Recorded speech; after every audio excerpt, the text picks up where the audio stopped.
Good afternoon. Good afternoon, Miss.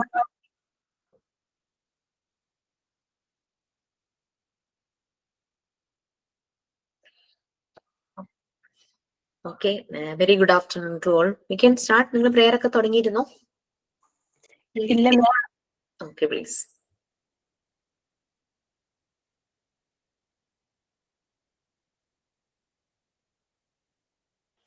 ആരുമില്ലേ? Prayer ഞാൻ ചെയ്യാം മിസ്.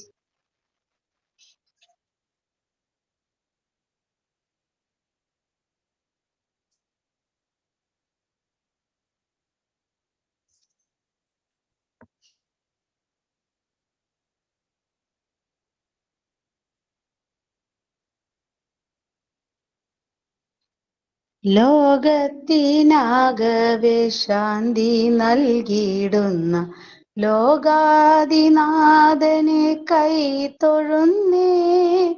തൃക്കാലടികളാൽ ഉൾക്കാമ്പിൽ മേവുന്ന ചിക്കാതലെ താണു കൈതൊഴുന്നേ. തിന്മകളൊക്കെയും ദൂരീകരിക്കുവാൻ ഞങ്ങളിൽ കാരുണ്യം പെയ്തിടണേ.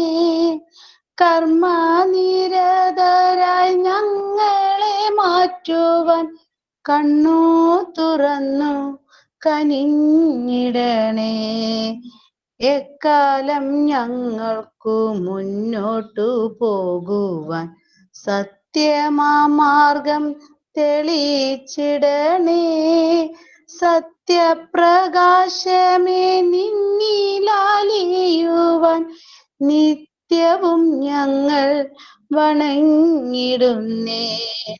ലോകത്തിനാകവേ ശാന്തി നൽകിയിടുന്ന ലോകാദിനാഥനെ കൈതൊഴുന്നേ. തൃക്കാലടികളാൽ ഉൾക്കാമ്പിൽ മേവുന്ന ചിക്കാതലെ താണു കൈതൊഴുന്നേ. Good afternoon ma'am. Good afternoon all of. നല്ല വോയിസ് പേര് തന്നെ വനജാന്ന് തന്നെയാണോ? അതെ മിസ്. എന്നുവെച്ചാൽ എല്ലാരും ഇങ്ങനെ ശ്രദ്ധിക്കും, പിടിച്ച് നമ്മൾ ഇരുത്തി ആ ഒരു പ്രെയർ. ഓക്കെ, ഒട്ടും ഡിസ്റ്റർബൻസും ഉണ്ടായിരുന്നില്ല. സാധാരണ നമ്മൾ ഓൺലൈനിൽ എന്തെങ്കിലുമൊക്കെ ഒരു ഡിസ്റ്റർബൻസ് വരുന്നു. ക്ലിയർ ആയി. Okay, very good. ഇനി എന്തെങ്കിലും ഉണ്ടോ ഷെയർ ചെയ്യാൻ? പ്ലീസ്. വേൾഡ് ചിൽഡ്രൻസ് ഡേ ആ. Today is children's, tomorrow is India will be, but the future of the country will depend on how we raise them. ഇന്നത്തെ കുട്ടികൾ നാളത്തെ ഇന്ത്യയെ കെട്ടിപ്പടുക്കും. അവരെ നാം എങ്ങനെ വളർത്തുന്നു എന്നതിനെ ആശ്രയിച്ചായിരിക്കും രാജ്യത്തിന്റെ ഭാവി. മാം, ഞാനൊരു ഇത് വരച്ചു, ഫ്ലെക്സ് ചെയ്തു, കാണിക്കാതെ. Okay, please. ജോഫി ചാച്ചാജിയൊക്കെ വെച്ചിട്ടല്ലേ? Yes, very good. ഇത് ജോഫി തന്നെ വരച്ചതാണോ? അതെ ma'am. Very good, nice. Thank you ma'am.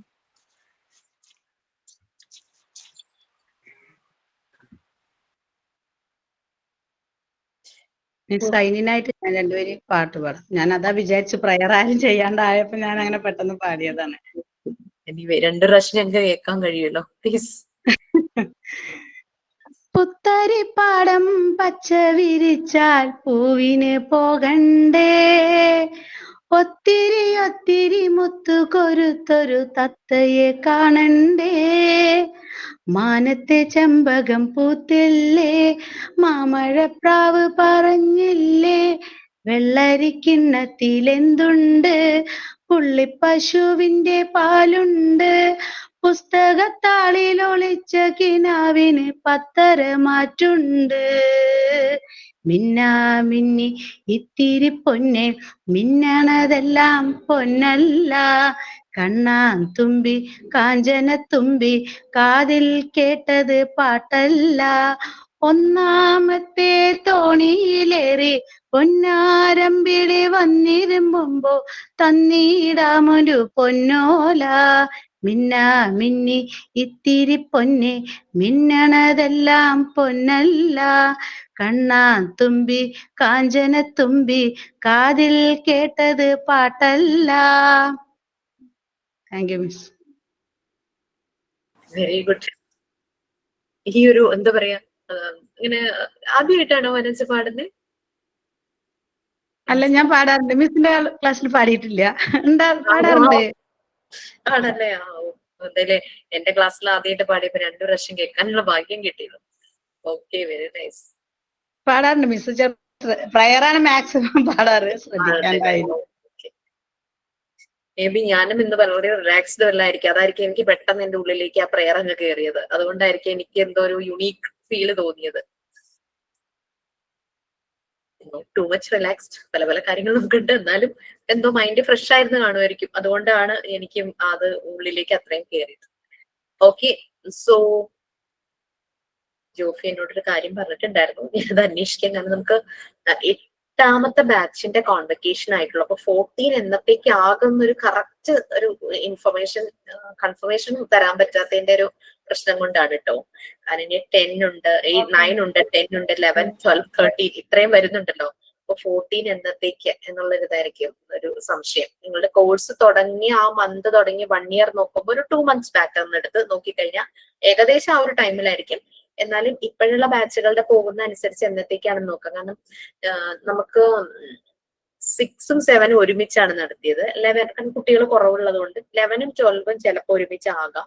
Means 10ഉം 11ഉം ഒരുമിച്ചാകാം. അതുകൊണ്ട് അങ്ങനെ ചില ഇത് കമ്പൈൻ ചെയ്ത് വരുമ്പോഴാണ് ഈ ടൈം അങ്ങോട്ടും ഇങ്ങോട്ടും ഒന്ന് മാറിപ്പോകുന്നത്. അതുകൊണ്ടാണ് എനിക്കൊരു കൺഫർമേഷൻ തരാൻ പറ്റാത്തത്. ഇനി വി വിൽ ട്രൈ. ജോഫി ഇപ്പൊ നാട്ടിലാണോ അതോ പുറത്താണോ? ഇപ്പം നാട്ടിൽ ഉണ്ട് മാം. ഓ, അപ്പൊ നാട്ടിൽ എന്നത്തേക്കായിരിക്കും? ഹസ്ബൻഡ് ചിലപ്പം വരും. അപ്പൊ അതിന് അനുസരിച്ചായിരിക്കും. നമ്മുടെ ഇതനുസരിച്ചാണോ ഹസ്ബൻഡ് വരാൻ ഉദ്ദേശിക്കണേ? ഇതനുസരിച്ച് ഇതിന്റെ ഏത് മാസമാണ് പറഞ്ഞാലേ ആ സമയത്ത് വരാനാ. ഈവൻ ഹസ്ബൻഡ് വന്നിട്ട് ഹസ്ബൻഡിന്റെ കൂടെ പിന്നെ തിരിച്ചു പോകാനാണോ? ചിലപ്പോ ഞാനും മോനും കൂടെ പോകും. കൂടെ പോകും. ഹസ്ബൻഡ് വന്നാലും എത്ര ദിവസം ഉണ്ടാവുമായിരിക്കും? 45 ദിവസമാണ്. ഓക്കെ, അപ്പൊ ഞാനത് 45 ദിവസം കാണും. Okay, fine. ഓക്കെ, വേറൊരു കൊച്ചു ബാംഗ്ലൂർ അങ്ങനെ താമസിക്കുന്നത്. അപ്പൊ അവിടെ വന്നതിനടുത്ത് സ്റ്റേ ചെയ്യാൻ പറ്റുന്ന സ്ഥലമുണ്ടെന്ന് ചോദിച്ചു. അതുണ്ട്, പ്രാക്ടിക്കൽ ക്ലാസ്സിന് വരാൻ. സ്ഥലമുണ്ട്. അതെ, അത് അവരെ എവിടെയായിരിക്കും ഇപ്പൊ നമ്മളെ പ്രാക്ടിക്കലിന് വരുമ്പം നമ്മൾ എവിടെയായിരിക്കും സ്റ്റേ ചെയ്യുന്നത്? നമ്മൾ അല്ലാതെ ഹോട്ടലിലാണോ അല്ലാതെ എങ്ങനെയാ അത്? നമുക്കിവിടെ വരുന്ന കുട്ടികളെല്ലാം സ്റ്റേ ചെയ്യുന്നത് പറവൂർ റെസിഡൻസി എന്നും പറഞ്ഞൊരു 3 സ്റ്റാർ എന്ന് പറയാൻ പറ്റില്ല, എന്നാലും വലിയ കുഴപ്പമില്ലാത്തൊരു ഹോട്ടൽ. ഫാമിലി ആയിട്ടൊക്കെ വന്ന് താമസിക്കാൻ പറ്റുന്ന ഒരു നല്ലൊരു ഏരിയയിൽ തന്നെ. അവിടെ നിന്ന് ശരിക്കും വാക്കബിൾ ഡിസ്റ്റൻസേ ഉള്ളൂ. എന്നാലും ഒരു ഓട്ടോ പിടിച്ചാലും കുഴപ്പമില്ല. നമ്മുടെ ഓഫീസിൽ വെച്ചിട്ടാണ് പ്രാക്ടിക്കൽ സെഷൻസ് നടക്കുന്നത്.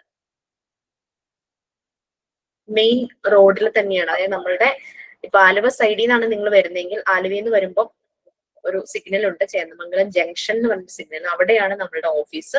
അവിടെ നിന്ന് പിന്നെ കുറച്ച് മുന്നോട്ട് പോകുമ്പോൾ ഒരു 2 സ്റ്റോപ്പ് ബസ്സിന് അവിടെയാണ് ഈ റെസിഡൻസി, ഈ താമസിക്കുന്ന സ്റ്റേ ചെയ്യുന്ന സ്ഥലം. എല്ലാരും സ്റ്റേ ചെയ്യാനായിട്ട് എടുക്കാറ്. ഫാമിലി ആയിട്ടൊക്കെ വന്ന് ചിലര് കുട്ടികളെയും, ചിലപ്പം പാരന്റ്സ് ഉണ്ടാവും, പാരന്റ്സിനെയും കുട്ടികളെ അവിടെ ഇരുത്തിയിട്ടൊക്കെ ആയിരിക്കും ക്ലാസ്സിന് വരുന്നത്. അല്ലെങ്കിൽ ഹസ്ബൻഡിനെയും കുട്ടികളെയൊക്കെ അവിടെ ഇരുത്തിയിട്ട് ക്ലാസ്സിന് വരും. ചിലര് ഓഫീസിലേക്ക് തന്നെ കുട്ടികളെയും ഹസ്ബൻഡിനെയും ഒക്കെ കൂട്ടും. അവിടെ നമുക്ക് ഇരിക്കാനുള്ള സ്പേസ് ഉണ്ട്. പക്ഷെ നിങ്ങൾക്ക് തലേ ദിവസം വരണമെങ്കിൽ എവിടെയെങ്കിലും സ്റ്റേ ചെയ്യാനുള്ളൂ. അതിന് പറ്റിയൊരു സ്ഥലം ഇതാണ് ഞാൻ നോക്കിയിട്ട്. അതുപോലെ ഈ പ്രാക്ടിക്കൽ ക്ലാസ് ഒരു ബാച്ചിന് ഒരു തവണ മാത്രമേ അലൗഡ് ഉള്ളൂ? അതായത് നേരിട്ട് വന്നിട്ടുള്ളതാണോ? അതെ, നേരിട്ട് വന്നിട്ടുള്ളത്. നമ്മൾ ഒരു ബാച്ചിന് ഒരു സാറ്റർഡേ എന്നുള്ള രീതിയിലാണ് വെക്കുന്നത്. പക്ഷെ നിങ്ങൾക്ക് അന്ന് വരാൻ പറ്റിയില്ലെങ്കിൽ നെക്സ്റ്റ് വരുന്ന ബാച്ചുകളുടെ കൂടെ ജോയിൻ ആവാം. No problem. ഇപ്പൊ വേണമെങ്കിൽ വരാം. ഇപ്പം അന്ന് ഒരു ദിവസം കൊണ്ട് പ്രാക്ടിക്കല് തീരുകയും വേണം. പിന്നെ അന്ന് വൈവിയും കൂടെ ചെയ്യാന്ന് പറഞ്ഞില്ലേ? അപ്പം വൈവിയും കൂടെ ചെയ്യാനുള്ള സമയം നമുക്ക് കിട്ടുമോ? നമുക്കൊരു 10-10:30 പ്രാക്ടിക്കൽ സെഷൻസ് തുടങ്ങി കഴിഞ്ഞു കഴിഞ്ഞാൽ ഒരു 3-3 കഴിയാറുണ്ട്. 3 o'clock നിങ്ങളിലിപ്പോ ലഞ്ച് ബ്രേക്കിന് പോയാലും 3-3:30 കഴിയും.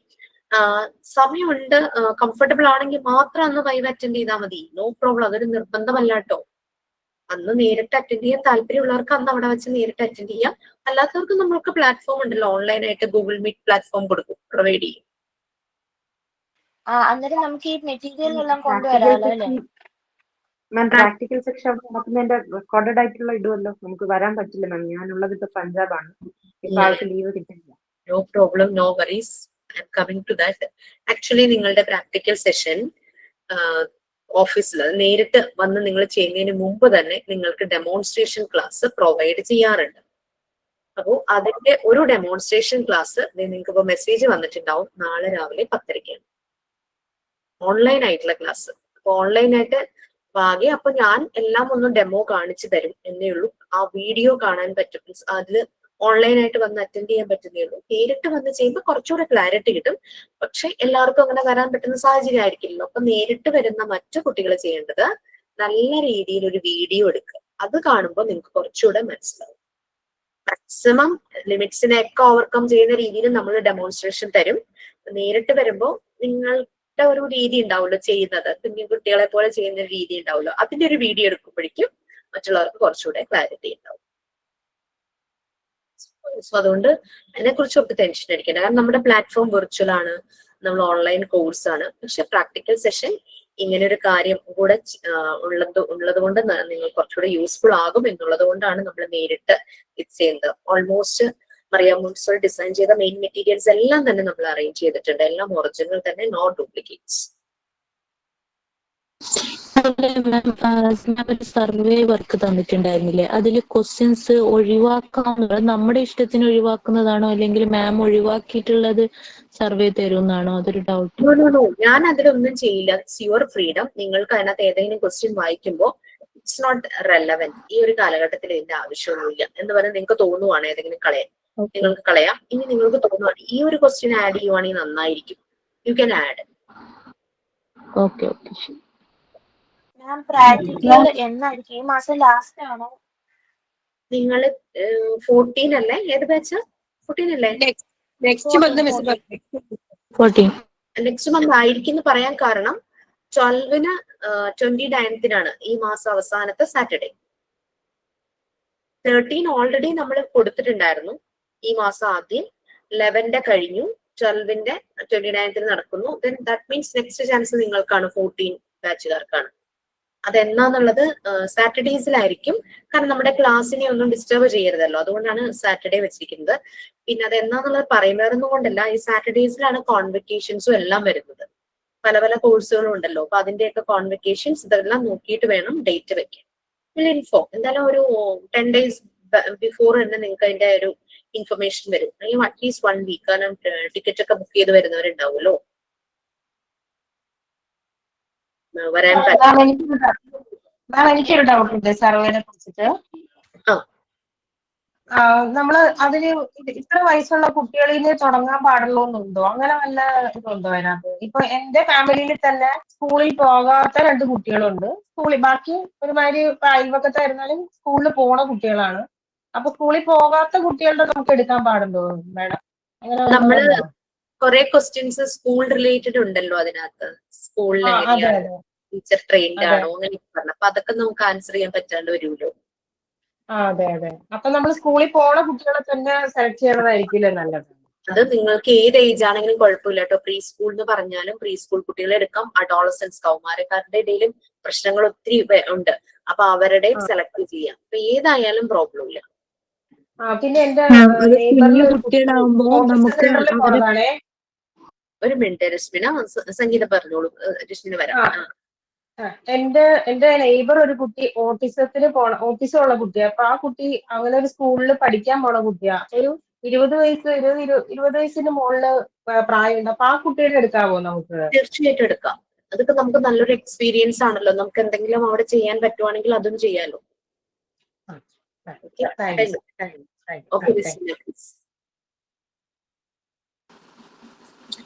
അത് മാം, അത് കുഞ്ഞു കുട്ടികളാണെങ്കിൽ അവരുടെ പാരന്റ്സിന് അത് റിപ്ലൈ ചെയ്യാൻ പറ്റൂലേ? കുഞ്ഞു മീൻസ് ഒരു പ്രീ പ്രൈമറി സ്കൂൾ ക്ലാസ്സിലെ കുട്ടികളാണെങ്കിൽ ആ പാരന്റ്സിന് സർവേ ഫില്ല് ചെയ്ത് തരാൻ പറ്റൂലേ? പാരന്റ്സിനെയാണ് നമ്മൾ ഏൽപ്പിക്കേണ്ടത്. ഓക്കെ, കുറച്ച് പാരന്റ്സിന് കുറച്ച് വലുത് കുട്ടികളാകുമ്പോൾ നമുക്ക് അവരോട് തന്നെ ചോദിച്ചിട്ട് മനസ്സിലാക്കാൻ പറ്റും. കുറച്ച് പ്രീ പ്രൈമറി ക്ലാസ്സിലെ കുട്ടികളാകുമ്പോൾ അവരുടെ പാരന്റ്സിനോട് ചെയ്യാൻ പറ്റും. അതെ രീതി മെസ്സേജ് വന്നല്ലോ, ആരോ മെസ്സേജ് അയച്ചത് 3 years എബോ ഉള്ള കുട്ടികൾ അവർ ഏതെങ്കിലുമൊക്കെ സ്കൂളിൽ പോകുന്നുണ്ടാവും അല്ലെ. അഡോളസൻസിനെയും എടുക്കുന്നത് നന്നായിരിക്കും, കാരണം പല പല പ്രശ്നങ്ങളിലൂടെ കടന്നു പോകുന്ന പല കുട്ടികളുണ്ട്. നമുക്ക് ചിലപ്പോൾ നമ്മളുടെ ഈ ഒരു ചോദ്യമായിരിക്കാം അവരുടെ ജീവിതത്തിന് ഒരു മാറ്റം വരുത്താനായിട്ട് ഹെൽപ്ഫുൾ ആകുന്നത്. അങ്ങനെയൊക്കെ സംഭവിച്ചിട്ടുള്ള കാര്യം ഞാൻ ഷെയർ ചെയ്തിരുന്നല്ലോ. സോ ഇനി ഈ ഫോം നമ്മൾ അവരെ കൊണ്ടാണോ പൂരിപ്പിക്കേണ്ടത്, നമ്മൾ തന്നെയാണോ പൂരിപ്പിക്കേണ്ടത്? അവര് ചെയ്തു തരുമെങ്കിൽ അവരുടെ കയ്യിലേക്ക് കൊടുക്കാം, അങ്ങനെ ടിക്ക് ഇട്ടാൽ മതിയല്ലോ. ഇപ്പൊ ചില പാരന്റ്സിന് ചിലപ്പോ ഇംഗ്ലീഷിലാണല്ലോ നമ്മളുടെ ക്വസ്റ്റ്യൻ, അങ്ങനെ വായിക്കാൻ പറ്റാത്ത രീതിയിൽ ഉള്ള പാരന്റ്സ് ആണോ, അല്ലെങ്കിൽ ചിലപ്പോ ഗ്രാൻഡ് പാരന്റ്സ് ആയിരിക്കും കുട്ടികളെ നോക്കുന്നത്. അവർക്കൊന്നും ചിലപ്പോൾ ഇത് വായിച്ച് ടിക്കിടാനൊന്നും ചിലപ്പോൾ അറിയില്ലെങ്കിൽ നമ്മൾ ചോദിച്ച് നമ്മൾ ഇന്റർവ്യൂ ചെയ്യുന്ന പോലെ ചോദിച്ച് നമ്മൾ അതങ്ങ് ടിക്കിട്ടാൽ മതി, മതിയാകും. മാം, ആ ഫസ്റ്റ് പേജിൽ സർവേ എന്നാണോ പ്രൊജക്ട് എന്നാണോ എഴുതേണ്ടത്? സർവേ റിപ്പോർട്ട് അല്ലേ? സർവേ റിപ്പോർട്ട് ഞാൻ എഴുതിയിരിക്കുന്നത് സർവേ റിപ്പോർട്ട് എന്ന് എഴുതിയിട്ട് ബ്രാക്കറ്റിലെ മിനി പ്രോജക്റ്റ് എഴുതിയിട്ടുണ്ട്. മിനി പ്രോജക്റ്റ് ചെറിയൊരു പ്രോജക്റ്റ് പോലെയാണല്ലോ നമ്മൾ ചെയ്യുന്ന. റിപ്പോർട്ടൊക്കെ പ്രിപ്പയർ ചെയ്ത് അനാലിസിസ് ഒക്കെ നടത്തി സ്റ്റഡി ഒക്കെ ചെയ്ത് പ്രോജക്റ്റ്, ചെറിയൊരു പ്രോജക്റ്റ്. മാം, നമ്മുടെ വീട്ടിലെ കുറച്ച് കുട്ടികൾ ട്യൂഷൻ എടുക്കണ്ടേ, ഹോം ട്യൂഷൻ ഉണ്ട്, ഒരു 10-20 കുട്ടികളോളം ഉണ്ട്. അപ്പൊ അവർക്ക് കൊടുക്കാമല്ലോ, അല്ലെങ്കിൽ അവരെ കൊണ്ട് ചെയ്യിപ്പിക്കുകയാണെങ്കിൽ ഞാൻ അവിടെ ഇരുന്നു കൊണ്ട് തന്നെ എനിക്ക് ചെയ്യാം, അല്ലെങ്കിൽ പറ്റാവുന്നവരാണെങ്കിൽ വീട്ടിൽ കൊടുത്ത് ചെയ്യാലോ. എല്ലാ ക്ലാസ്സും ഉണ്ട്. ആണോ? അതെ അതെ. 20 പേരുടെ എടുക്കാം. മിനിമം 5 എന്നേ ഞാൻ പറഞ്ഞിട്ടുള്ളൂ. നമ്പർ കൂടിയാൽ നമുക്ക് നമ്മുടെ അനാലിസിസും അതൊക്കെ നമുക്ക് കൂടുതലായിരിക്കും. കൂടുതൽ ഇടങ്ങളിൽ നമുക്ക് ഇടപെടാൻ പറ്റും, കൂടുതൽ ആളുകളൊക്കെ നമ്മൾ ഹെൽപ്പ് ചെയ്യാനായിട്ട് പറ്റും. അങ്ങനെ ചെയ്തവരുണ്ട് കേട്ടോ, 50 പേരുടെ ഒക്കെ ചെയ്തവരുണ്ട്. സ്കൂളിലൊക്കെ ട്യൂഷൻ ക്ലാസ്സിൽ തന്നെ ആവുമ്പോ അവിടെ ചെയ്യും. അത്യാവശ്യം വലിയ കുട്ടികളാണെങ്കിൽ അവര് ചെയ്യുമല്ലോ, അപ്പൊ അവര് തന്നെ കൊടുക്കും ചെയ്യാലോ. അറിയാത്തവരെല്ലാം നമുക്ക് ചെയ്യാലോ. ഓക്കെ, അങ്ങനെ ചെയ്യാം. അതെന്താണ് ഉദ്ദേശിക്കുന്നത്? അതായത് കുട്ടിയെ പഠിപ്പിക്കുന്ന ടീച്ചർ ഒരു ട്രെയിൻഡ് ടീച്ചർ ആണോ എന്നുള്ളത്. ഫോർ എക്സാമ്പിൾ, ഇപ്പൊ KG സെഷനിൽ KGക്ക് സെപ്പറേറ്റ് ട്രെയിനിങ് ഉള്ള ടീച്ചേഴ്സ് ഉണ്ട് അല്ലെ. TTC ഉണ്ട്, മോണ്ടിസോറി TTC ഉണ്ട്. അതുപോലെ തന്നെ ഈ B.Ed ഉള്ളവരുണ്ട്. അങ്ങനെ ഇനി അഥവാ അതല്ല ഏതെങ്കിലും സബ്ജക്ട്, അങ്ങനെ ചില മാനേജ്മെന്റ് സ്കൂളുകളിൽ B.Ed അങ്ങനെ എഡ്യൂക്കേഷൻ റിലേറ്റഡ് ആയിട്ടുള്ള ആ കോഴ്സ് ഒന്നും ചെയ്യാതെ ഗ്രാജുവേറ്റ്സ്, പോസ്റ്റ് ഗ്രാജുവേറ്റ്സിനൊക്കെ വെച്ചിട്ടുണ്ട് അല്ലെ. അപ്പൊ അവരാണെങ്കിലും അവർക്ക് ട്രെയിനിങ് കൊടുക്കും. ചില സ്കൂളുകൾ അക്കാദമിക് ഇയറിന്റെ ഇൻ ബിറ്റ്വീൻ ആ ഒരു ട്രെയിനിങ് ഒക്കെ പ്രൊവൈഡ് ചെയ്യും. അങ്ങനെ ആയാലും മതി, നമുക്ക് അറിയണമെന്നില്ല. അതുകൊണ്ടാണ് ഓപ്ഷൻ 4. Not sure. പിന്നെ അതുമല്ല, ടീച്ചറുടെ രീതി കാണുമ്പോൾ നമുക്ക് മനസ്സിലാവും ടീച്ചർ നല്ല എക്സ്പീരിയൻസ്ഡ് ട്രെയിൻഡ് ആയിട്ടുള്ള ഒരു ടീച്ചറാണ്. Teacher knows how to do. വയലിനി അല്ല, വീട്ടിൽ തന്നെ ഉണ്ടല്ലോ കുറെ പേര്. മടിയല്ലേ, അല്ലെങ്കിൽ ഫോൺ ചെയ്യിക്കാൻ മടി. കുഞ്ഞു കുട്ടികളുണ്ടെങ്കിൽ അവരെന്ത് ചെയ്യും? മടിയിൽ വെച്ചിട്ടൊക്കെ ഇരിക്കാൻ പറ്റുമോ? എങ്ങനെ? എന്താണ്? പ്രാക്ടിക്കൽ ക്ലാസ്സിന് വരുമ്പോ കുഞ്ഞു കുട്ടികളുണ്ടോ? കുഞ്ഞു കുട്ടികളുടെ എത്ര വയസ്സായിരുന്നു സാർ? 1 വയസ്സായിട്ടുള്ളൂ. കൂടെ വേറെ ആരെങ്കിലും വരുന്നുണ്ടോ? ഹസ്ബൻഡ് വരുന്നുണ്ട്. ഹസ്ബൻഡ് കുട്ടിയെ ഇടയ്ക്ക് വന്ന് എടുക്കോ, അങ്ങനെ വല്ലതും ചെയ്യോ? ചെയ്യൂന്നാണ് പറയുന്നത്. ഇരിക്കുമ്പോ 1 വയസ്സുള്ള കുട്ടിക്ക് അങ്ങനെ കുറെ നേരം ഇരിക്കാനുള്ള ക്ഷമയൊന്നും ഉണ്ടാവില്ല. അതിനവിടെയൊക്കെ നമ്മൾ ഓടി നടക്കണം, നിരങ്ങണം എന്നൊക്കെ ഒരു ആഗ്രഹം ഉണ്ടാവുമല്ലോ. അതുകൊണ്ട് ഞാൻ ചോദിച്ചതേ ഉള്ളൂ. നമുക്ക് പ്രോബ്ലം ഇല്ല. പിന്നെ മറ്റുള്ളവരുടെ കയ്യിലേക്ക് വരുമെങ്കിൽ നമുക്ക്, അല്ലെങ്കിൽ അയർനെസ് വിഷമിച്ചൂല്ലേ ഫുൾ ടൈം കുട്ടിയെ എടുത്തിരിക്കുക എന്ന് പറഞ്ഞു കഴിഞ്ഞാൽ, ഒന്നും ചെയ്യാൻ പറ്റാണ്ട് വന്നു കഴിഞ്ഞാൽ ഇത്രയും ദൂരേന്ന് വന്നിട്ടേ ചെയ്യാൻ ചുറ്റും കൂടെ വേണമല്ലോ. അപ്പൊ അതാ ഞാൻ ചോദിച്ചത്. നമുക്ക് അവിടെ റൂമൊക്കെ ഉണ്ട്, നിങ്ങളുടെ കൂടെ വരുന്നവർക്ക് ഇരിക്കാൻ പറ്റുന്ന രീതിയിലുള്ള റൂംസ് എല്ലാം ഉണ്ട്. നാളെ ഈ ക്ലാസ് നമ്മൾ പറഞ്ഞില്ലേ, ചിലപ്പോ നാളെ 10:30 ഉണ്ടാവുന്നു. അപ്പൊ നമ്മൾ ഈ ചെയ്തതെല്ലാം ഇപ്പൊ നാളെ കാണിക്കണം എന്നില്ലല്ലോ? നിങ്ങളൊന്നും ചെയ്യണ്ട, നിങ്ങൾ എല്ലാം കണ്ടിരുന്നാൽ മതി. നമ്മളിപ്പോ ക്ലാസ് കാണുമ്പോൾ അത് കാണണം. ക്ലാസ് കാണണം. നിങ്ങളുടെ 11 ഉണ്ടാവും, 12 ഉണ്ടാവും. 11ന്റെ പ്രാക്ടിക്കൽ സെഷൻ നേരിട്ടുള്ളത് കഴിഞ്ഞു. പക്ഷെ അവർക്ക് ഒരു ക്ലാസ്സേ ഡെമോൺസ്ട്രേഷൻ കൊടുക്കാനായിട്ട് പറ്റുള്ളൂ. അപ്പൊ അവരുടെ ബാക്കിയുള്ള ഐറ്റംസ് ആണ് നാളെ ചെയ്യുന്നത്. അപ്പൊ നിങ്ങളെയും കൂടെ അതിലേക്കും. നിങ്ങൾക്ക് ഇനി ഒരു സെഷനും കൂടെ വരും, നിങ്ങളെ കാണിക്കാത്ത ബാക്കിയുള്ളത് അവരെ കാണിച്ചത്. അവരുടെ ഒരു ക്ലാസ് കഴിഞ്ഞ് അതിന്റെ ഞാൻ മാത്തമാറ്റിക്കൽ ഏരിയ മാത്രമാണ് അവർക്ക് ചെയ്തത് ആദ്യം. അതിന് എനിക്ക് ഒരു 1.5 മണിക്കൂർ എടുത്തു മാത്തമാറ്റിക്കൽ ഏരിയയിലെ എല്ലാ മെറ്റീരിയൽസും ഇൻട്രൊഡ്യൂസ് ചെയ്യാനായിട്ട്. അപ്പൊ നാളെ മാത്തമാറ്റിക്കൽ ഏരിയയിൽ നിന്നും വരില്ല. അതിന് പകരം മാത്തമാറ്റിക്കൽ ഏരിയയിൽ കാണിക്കാത്ത 1 2 ഉണ്ട്, അത് ഒഴിച്ച് ബാക്കിയുള്ളതെല്ലാം കാണിക്കും.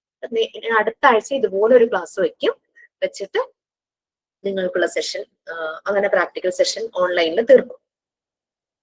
അപ്പൊ നാളെ നമ്മുടെ 12 മണി ക്ലാസ് അത് ഉണ്ടാവുമല്ലോ അല്ലെ? അതിന് മുന്നേ ആയിട്ട് അത് കുറച്ച് എനിക്ക് കൺഫ്യൂഷൻ ആയതാ. നിങ്ങൾ 14 അല്ലേ? അതെ മിസ്, 14.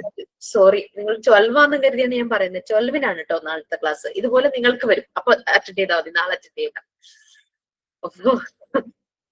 കുറച്ചു നേരം കൊണ്ട് മിസ് ഞങ്ങളെ ഒന്ന് പേടിപ്പിച്ചു. ഞാനേ ഇന്ന് 12-ന് എനിക്ക് ഒരു ക്ലാസ് എടുക്കണം, അത് നൈറ്റിലാണ്. അവരാണ് അങ്ങനെ ഒരു ക്ലാസ് എടുക്കണം എന്നുള്ളത് മനസ്സിലിങ്ങനെ കിടക്കുന്നതുകൊണ്ടാണ് ഞാൻ നിങ്ങളോട് ഇങ്ങനെ പറഞ്ഞത്.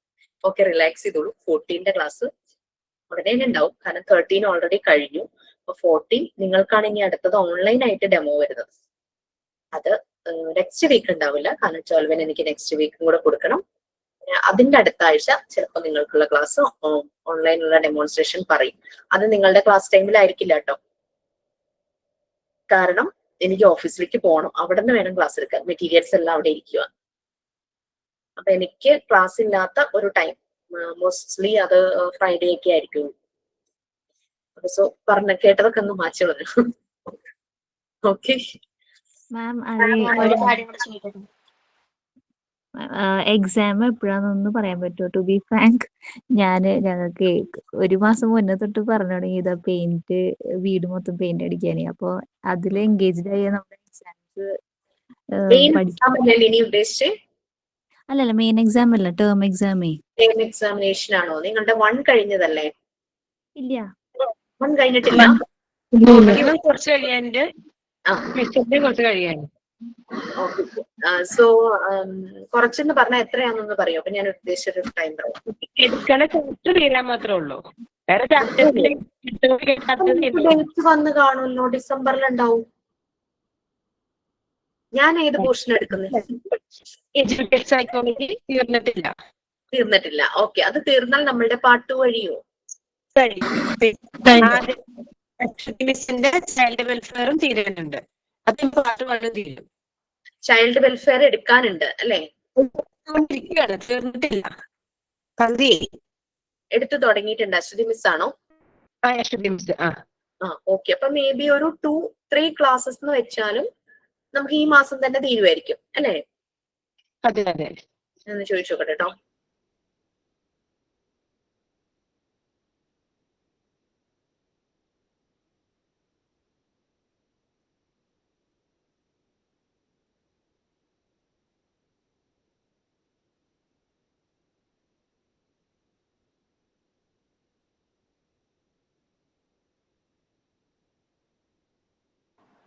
എനിക്ക് തോന്നുന്നു നെക്സ്റ്റ് മന്ത് തന്നെ ചിലപ്പോൾ കാണുമായിരിക്കും. മോക്ക് ടെസ്റ്റുകൾ തരാം. നെക്സ്റ്റ് മന്ത് ഡിസംബറിൽ ഏതോ ഒരു ബാച്ചിന് വരുന്നുണ്ടല്ലോ എക്സാം. മാമിന്റെ കുറെ ചാപ്റ്ററിന്റെ മോക്ക് ടെസ്റ്റ് തന്നിട്ടില്ല മാം. ഏതുവരെയും തന്നിട്ടുണ്ട്? 2-3 എണ്ണത്തിന്റെ തന്നിട്ടുള്ളൂ. ഏതാണ് കറക്റ്റ് തരാനുള്ള ചാപ്റ്റേഴ്സ് ഒന്ന് മെസ്സേജ് ഇട്ട് തരേക്കൂ. ഞാൻ ചെക്ക് ചെയ്യാൻ വൈകുവാണെങ്കിൽ എനിക്ക് നിങ്ങൾക്ക് അതിന്റെ ഡീറ്റെയിൽസ് കിട്ടുവാണെങ്കിൽ ഒന്ന് 1-2 തന്നിട്ടുണ്ട്, 1-2 തന്നിട്ടുണ്ട്, ബാക്കിയൊന്നും തന്നിട്ടില്ല.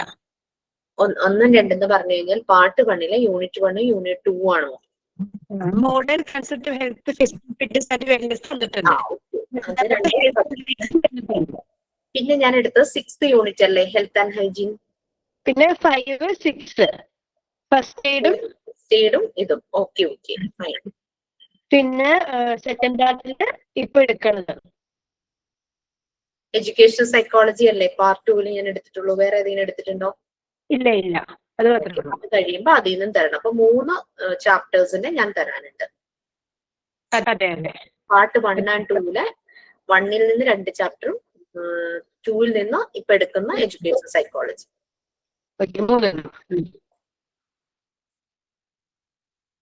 ചിലപ്പോ ക്ലാസ് കഴിയുന്നതിന് മുമ്പ് തന്നെ നമുക്ക് അതിന്റെ ഒരു ഡേറ്റ് അറിയാൻ പറ്റുമായിരിക്കും നിങ്ങളുടെ എന്ന് വിചാരിക്കണം. ഇപ്പം ഡിസംബറിലുണ്ടാവും.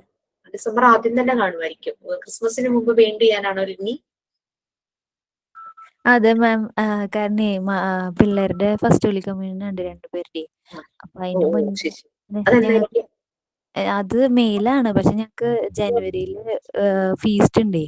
ഞങ്ങളുടെ ചേർച്ചിന്റെ ഫീസ്റ്റ് ഉണ്ട്. അപ്പൊ അതിന് മുന്നേ ഒരു മാസം മുന്നേ പെയിന്റ് അടിക്കുന്ന ആളോട് പറഞ്ഞു വെച്ചിട്ടുണ്ട്. ഇനി ഒരു രഹസ്യം പറയാം. ലിനി പറയൂ, ഫീഡിങ് സ്റ്റാർട്ട് ചെയ്തോട്ടെ. ലിനി പറയൂ, എനിക്ക് പരീക്ഷയാണ്, അപ്പൊ നിങ്ങളൊക്കെ സഹായിക്കണം എന്ന് പറഞ്ഞാൽ ലിനിക്ക് ആ ജോലി ഒഴിവായി കിട്ടുന്നു.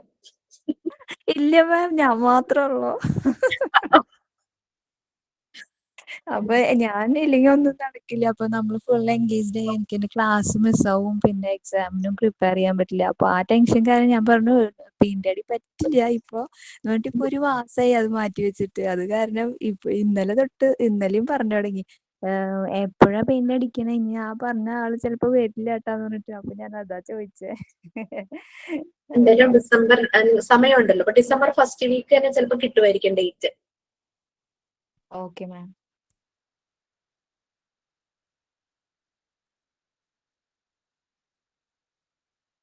മാം, ഈ വൈവ് എങ്ങനെയായിരിക്കും?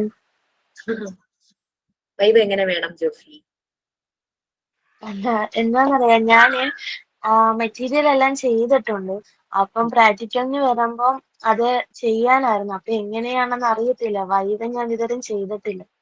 പ്രാക്ടിക്കൽ വരുമ്പോൾ നേരിട്ട് വൈവ ചെയ്യാനാണ് ആഗ്രഹം അല്ലെ? Okay, no problem. പ്രാക്ടിക്കലിന് നിങ്ങൾ വരുവാണെങ്കിൽ വൈവ ചെയ്യാൻ ഈ മെറ്റീരിയൽസ് ഒന്നും കയ്യിൽ കൊണ്ടുവരണ്ട. മീൻസ് നിങ്ങൾ ഉണ്ടാക്കിയ എയ്ഡ്സ്, ടീച്ചിങ് എയ്ഡ്സ്, അതൊന്നും കയ്യിലെടുക്കണ്ട. റെക്കോർഡ്സ്, അസൈൻമെന്റ്, സർവേ റിപ്പോർട്ട്, ഈ 3 കാര്യങ്ങൾ മാത്രം കംപ്ലീറ്റ് ആണെങ്കിൽ കയ്യിലെടുക്കുക. പിന്നെ വർക്ക് കംപ്ലീറ്റ് ആണെങ്കിൽ മാത്രം പ്രാക്ടിക്കലിന് വരുമ്പോൾ വൈവ അറ്റൻഡ് ചെയ്യുക. വേറൊന്നുമല്ല, നമ്മൾ വർക്കിനനുസരിച്ചാണ് മാർക്ക് ഇടുന്നത് വൈവയ്ക്ക്. നിങ്ങൾ ഏതെങ്കിലും ഇൻകംപ്ലീറ്റ് ആണെങ്കിൽ മാർക്ക് അവിടെ കുറയും. അപ്പൊ അതുകൊണ്ട് എല്ലാം കംപ്ലീറ്റ് ആണ്. വർക്ക് എന്ന് പറഞ്ഞത് മാം മറ്റേ ഇപ്പൊ ലാസ്റ്റ് ഒരെണ്ണം ഇട്ടില്ലേ, അതൊക്കെയാണോ? മറ്റേ ഡ്രസ് ഫ്രെയിം അതൊക്കെയാണോ? എല്ലാ വർക്കുകളും, അസൈൻമെന്റ്, റെക്കോർഡ്സ്, സർവേ എന്ന് പറഞ്ഞാൽ സർവേ ചെയ്യുക മാത്രമല്ല, അതിന്റെ റിപ്പോർട്ട് പ്രിപ്പയർ ചെയ്യണം. പിന്നെ മെറ്റീരിയൽസ് ഉണ്ടാക്കാനായിട്ട് ഒരു ലിസ്റ്റ് തന്നിട്ടുണ്ടല്ലോ. പിന്നെ ഞാൻ നിങ്ങൾക്ക് 10 ക്വസ്റ്റിന്റെ അസൈൻമെന്റ് തന്നിട്ടുണ്ടോ? ഇല്ലായിരിക്കുമല്ലോ. തന്നോ? ക്വസ്റ്റ്യൻ തന്നിട്ടില്ല. ഇല്ലല്ലോ. ഒറ്റ അസൈൻമെന്റ്. അത് പക്ഷെ പാർട്ട് 4 ടീച്ചേഴ്സ് എടുത്തു തുടങ്ങുമ്പോഴാണ് ഞാൻ സാധാരണ തരുന്നത്. പിന്നെ ടീച്ചിങ് പ്രാക്ടീസ് ഒക്കെ ചെയ്തിട്ടുണ്ടെങ്കിൽ, ഇപ്പോ നിങ്ങൾ വൈവയ്ക്ക് വേണ്ടിയിട്ട് പ്രിപ്പയർ ചെയ്യുവാണെങ്കിൽ ഞാൻ ആ ക്വസ്റ്റ്യൻസ് ഒന്ന് ഷെയർ ചെയ്യാം, അതിന്റെ ഡീറ്റെയിൽസും ഷെയർ ചെയ്യാം. ഓക്കെ, ഞാൻ പറഞ്ഞത് ഒന്നുകൂടെ പറയാം. നിങ്ങൾ നേരിട്ട് വരുമ്പോൾ വൈവ, അതായത് പ്രാക്ടിക്കൽ സെഷന് വരുമ്പോൾ വൈവ അറ്റൻഡ് ചെയ്യാനാണ് താല്പര്യമെങ്കിൽ കയ്യില് അസൈൻമെന്റ്, റെക്കോർഡ്, സർവേ റിപ്പോർട്ട്, ഈ 3 കാര്യങ്ങളും ക്യാരി ചെയ്ത് കൊണ്ടുവന്നാൽ മതി. ബാക്കി നമ്മൾ ചെയ്ത ഒരു മെറ്റീരിയൽസും എടുക്കണ്ട. പക്ഷേ നിങ്ങളുടെ ഒരു selfie photo with the material അത് എടുത്തിട്ട് എനിക്ക് ഷെയർ ചെയ്യണം. അല്ലെങ്കിൽ ഒരു സെൽഫി ഷോർട്ട് വീഡിയോ, മെറ്റീരിയൽസ് എല്ലാം ഡിസ്പ്ലേ ചെയ്ത് വെച്ചിട്ട് ഒന്നുമില്ലെങ്കിൽ അതിന്റെ മുന്നിൽ നിന്നിട്ട് ഒരു ഫോട്ടോ എടുക്കുക, എന്നിട്ട് അയച്ചു തരാം. അല്ലെങ്കിൽ ഒരു സെൽഫി ഷോർട്ട് വീഡിയോ നമ്മൾ എടുക്കില്ലേ, അങ്ങനെയും ചെയ്യാം. നേരിട്ട് വരുന്നവരുടെ കാര്യമാണ് ഇത് പറഞ്ഞത്. ഈ ഗൂഗിൾ മീറ്റിലൂടെ വൈവ അറ്റൻഡ് ചെയ്യുന്നവര് വൈവ നിങ്ങൾക്ക് തന്നിരിക്കുന്ന സ്ലോട്ട്, ഏത് ടൈമിലാണോ സ്ലോട്ട് തരുന്നത് ആ ടൈമിൽ റെഡി ആയിരിക്കുക. നെറ്റ്വർക്ക് ശ്രദ്ധിക്കുക, കാരണം ഓൺലൈൻ ആയിട്ടാണല്ലോ. നല്ല റേഞ്ച്, ഞങ്ങളും ഈ ഞങ്ങളുടെ സൈഡിൽ നിന്ന് നെറ്റ്വർക്ക് നല്ല കറക്റ്റ് ആക്കി വെച്ചിട്ടായിരിക്കും നമ്മൾ ഇരിക്കുന്നത്. അല്ലെങ്കിൽ ആ 10 മിനിറ്റ് ആണ് നമുക്ക് ആകെ കിട്ടുന്ന സമയം. നെറ്റ്വർക്ക് പ്രശ്നമാണെങ്കിൽ ആ 10 മിനിറ്റ് കൊണ്ട് പലതും നമുക്ക് ചെയ്യാൻ പറ്റാതെ വരും. കാരണം ചിലപ്പോൾ 4 പേരുടെ വൈവി ആയിരിക്കും അടുപ്പിച്ചടുപ്പിച്ച് വരിക. ഞാൻ എടുക്കുന്നത് 5 മിനിറ്റ് ബ്രേക്കില്ല. 10 മിനിറ്റ് ഒരാള് ഇപ്പൊ കറക്റ്റ് കഴിഞ്ഞില്ലെങ്കിൽ അടുത്ത ആള് വെയിറ്റ് ചെയ്തിരിക്കുമായിരിക്കുമല്ലോ. 1 to 1 മാത്രം, നോ റെക്കോർഡിങ്. നമുക്ക് എല്ലാ രീതിയിലുള്ള പ്രൈവസിയും കോൺഫിഡൻഷ്യാലിറ്റിയും ഉണ്ടായിരിക്കും. പിന്നെ എന്താന്ന് വെച്ച് കഴിഞ്ഞാല് ഈ വൈവ സമയത്ത് എല്ലാം നമ്മൾ ഡിസ്പ്ലേ ചെയ്ത് വെക്കുക. ബാക്കില് എന്തെങ്കിലും ചോദിക്കുമ്പം വീട്ടിൽ ഓടി നടന്ന് അങ്ങനെ എടുക്കേണ്ട ഒരു അവസ്ഥ വരരുത്. നമ്മൾ എവിടെയാണോ ഇരിക്കുന്നത് അവിടെ എല്ലാം ഒന്ന് ഡിസ്പ്ലേ ചെയ്ത് വെച്ചിട്ടുണ്ടാകണം നേരത്തെ. ഓക്കെ, അപ്പൊ അങ്ങനെ. പിന്നെ സ്ലോട്ട് കിട്ടുമ്പോൾ ചില സമയത്ത് ആ ഒരു ടൈമിൽ നിങ്ങൾക്ക് എന്തെങ്കിലും ഒരു ജെന്യുവൻ റീസൺ കൊണ്ട് ആ ഒരു ടൈമിൽ അറ്റൻഡ് ചെയ്യാൻ പറ്റില്ല എന്നുള്ളത് വരുവാണെങ്കിൽ എത്രയും പെട്ടെന്ന് ഇൻഫോം ചെയ്യുക. ഇപ്പൊ ജോലിക്ക് പോകുന്നവർക്ക് പകലാണ് നിങ്ങൾക്ക് സ്ലോട്ട് എടുത്ത കുട്ടിക്ക് ഇപ്പൊ നിങ്ങൾ ജോലിക്ക് പോകുന്നതാണോ വീട്ടിലിരിക്കണതാണോ ഒന്നും അറിയുന്നുണ്ടാവില്ലല്ലോ. അപ്പം പകലാണ് സ്ലോട്ട് കിട്ടുന്നതെങ്കിൽ ഇൻഫോം ചെയ്യുക. ആ ഒരു ടൈമിൽ ജോലി സ്ഥലത്തായിരിക്കും. ഈ പറയുന്ന പോലെ നമുക്ക് കംഫർട്ടബിൾ ആയിട്ട് അറ്റൻഡ് ചെയ്യാൻ പറ്റില്ലല്ലോ. അല്ലെങ്കിൽ പെട്ടെന്ന് എന്തെങ്കിലും ഒരു എമർജൻസി വരുമ്പോഴേക്കും നമുക്ക് ചിലപ്പോൾ ആ ഒരു ടൈമിൽ അറ്റൻഡ് ചെയ്യാൻ പറ്റാതെ വന്നു കഴിഞ്ഞാൽ അത് അപ്പൊ തന്നെ പെട്ടെന്നൊന്ന് ഇൻഫോം ചെയ്യുക. കാരണം അല്ലെങ്കിൽ എന്താ പറ്റുന്നതെന്ന് വെച്ചാൽ ഈ ടീച്ചർ വന്ന് വെയിറ്റ് ചെയ്യുന്നുണ്ടാവും കുട്ടിയെ നോക്കിയിട്ട്. അപ്പൊ ആള് വരും വരും വരും എന്ന് വിചാരിച്ച അടുത്ത ആളെ നമ്മൾ ആ അടുത്ത ആളുടെ സമയത്തല്ലേ കയറാനായിട്ട് പറ്റുള്ളൂ. സമയം പോവില്ലേ ആ ഒരു. അല്ലെങ്കിൽ നമുക്ക് പറ്റില്ല എന്ന് കണ്ടു കഴിഞ്ഞാൽ നിങ്ങളുടെ ഗ്രൂപ്പിൽ ചോദിക്കുക, എന്റെ ഈ സമയത്ത് എനിക്ക് കയറാൻ പറ്റില്ല, ആരെങ്കിലും ഒന്ന് ജോയിൻ ആവാമോ? വേറൊരാൾ അതിന് പകരം കയറാൻ തയ്യാറായിട്ട് ആരെങ്കിലും ഉണ്ടെങ്കിൽ അവർ ആ സ്പോട്ടിൽ കയറി കഴിഞ്ഞാൽ നമുക്ക് ടൈം വെറുതെ പോവില്ല. നിങ്ങളുടെ ഡിലേ ആകില്ല. വൈവ കംപ്ലീറ്റ് കഴിഞ്ഞാലാണ് നമുക്ക് എക്സാമും എല്ലാം കഴിഞ്ഞാലാണ് മാർക്ക് ലിസ്റ്റും സർട്ടിഫിക്കറ്റും എല്ലാവരുടെയും ഒരുമിച്ചാണ് അപ്ലോഡ് ചെയ്യുന്നത്. ആ ഒരു പ്രൊസീജിയർ നടക്കുന്നത്. ഒരാളുടെ പ്രശ്നം കാരണം നമുക്ക് ഡിലേ ആകുന്നത് അത് ബുദ്ധിമുട്ടാണല്ലോ. അങ്ങനെയുള്ള കാര്യങ്ങളൊക്കെ ഒന്ന് ശ്രദ്ധിച്ചാൽ മതി. വൈവയിൽ നോ ടെൻഷൻ, നമ്മൾ ചെയ്ത കാര്യങ്ങളെ കുറിച്ച് മാത്രമാണ് ചോദിക്കുള്ളൂ. അപ്പൊ നമ്മൾ ചെയ്ത കാര്യങ്ങളെ കുറിച്ച് നമ്മൾക്ക് നന്നായി അറിയാൻ പറ്റുമല്ലോ. അതായത് അസൈൻമെന്റ്, റെക്കോർഡ്, സർവേ, നമ്മൾ ഉണ്ടാക്കിയിട്ടുള്ള മെറ്റീരിയൽസ്, നമ്മളിപ്പോ അറ്റൻഡ് ചെയ്യാൻ പോകുന്ന പ്രാക്ടിക്കൽ സെഷൻ ഇല്ലേ, നെക്സ്റ്റ് മൺഡേ ഉള്ളൂ കേട്ടോ, ഓൺലൈൻ ആണെങ്കിലും അല്ലാതെയാണെങ്കിലും. ആ പ്രാക്ടിക്കൽ സെഷനിൽ നിങ്ങൾ മോണ്ടിസോറി ഡിസൈൻ ചെയ്ത മെറ്റീരിയൽസ്, അതിനെ പറ്റി നിങ്ങൾ എന്തെല്ലാം മനസ്സിലാക്കി, അതിന്റെ ഫീച്ചേഴ്സ് എന്താണ്, അതിന്റെ പ്രിൻസിപ്പിൾ എന്താണ്, അത് ആ ആക്ടിവിറ്റി ചെയ്യുന്നതിലൂടെ കുട്ടി എന്തൊക്കെയാണ് മനസ്സിലാക്കുന്നത്, അങ്ങനെയുള്ള കാര്യങ്ങളൊക്കെയാണ് വൈവയിൽ വരുള്ളൂ. വേറെ കൂടുതലായിട്ടൊന്നും. പിന്നെ ടീച്ചിങ് പ്രാക്ടീസിന് പോയിട്ടുണ്ടെങ്കിൽ നിങ്ങൾ ആ ഒരു എക്സ്പീരിയൻസ്, പോകാത്തവർക്ക് ഡെഫിനറ്റ്ലി അവരൊരു ഡെമോ ക്ലാസ് എടുത്ത് കാണിക്കേണ്ടതായിട്ട് വരും. ഓക്കെ, ക്ലിയർ ആയോ? ആ സമയമാകുമ്പോൾ ഒന്നുകൊണ്ട് ഞാൻ അതിന്റെ ഇൻസ്ട്രക്ഷൻസും കാര്യങ്ങളും എല്ലാം തരാം. No problem. ടീച്ചിങ് പ്രാക്ടീസിന് പോവാത്തവരാണോ ഡെമോ ക്ലാസ് എടുക്കണ്ടേ? ചിലപ്പോൾ പോയവരോടും ചോദിക്കാം. ഞാൻ കൂടുതലും ടീച്ചിങ് പ്രാക്ടീസിന് പോകാത്തവരോട് ഡെമോ ചെയ്യാനായിട്ട് പറയാറുണ്ട്. ടീച്ചിങ് പ്രാക്ടീസിന് പോയവരോട് ഞാൻ ആ എക്സ്പീരിയൻസ് ചോദിക്കും. എക്സ്പീരിയൻസ് ഷെയർ ചെയ്യുമ്പോൾ തന്നെ എനിക്ക് മനസ്സിലാവും അവർ എത്രത്തോളം അവിടെ ആക്റ്റീവായിട്ട് കാര്യങ്ങൾ ചെയ്തു എന്നുള്ളത്. വരുന്നേ ഈ ഡെമോ ക്ലാസ്സിന് മിസ്സാണ് വരുന്നത്, അതോ വേറെ മിസ്സുമാരെ? അങ്ങനെയല്ല, ഈ വൈവയുടെ സ്ലോട്ടില്ലേ, അതായത് നിങ്ങളെ മോണ്ടിസോറി പഠിപ്പിക്കുന്ന ടീച്ചേഴ്സ് ഉണ്ടല്ലോ ക്ലാസ്സിൽ. ഞാനുണ്ട്, ശ്രുതി മിസ് ഉണ്ട്, പിന്നെ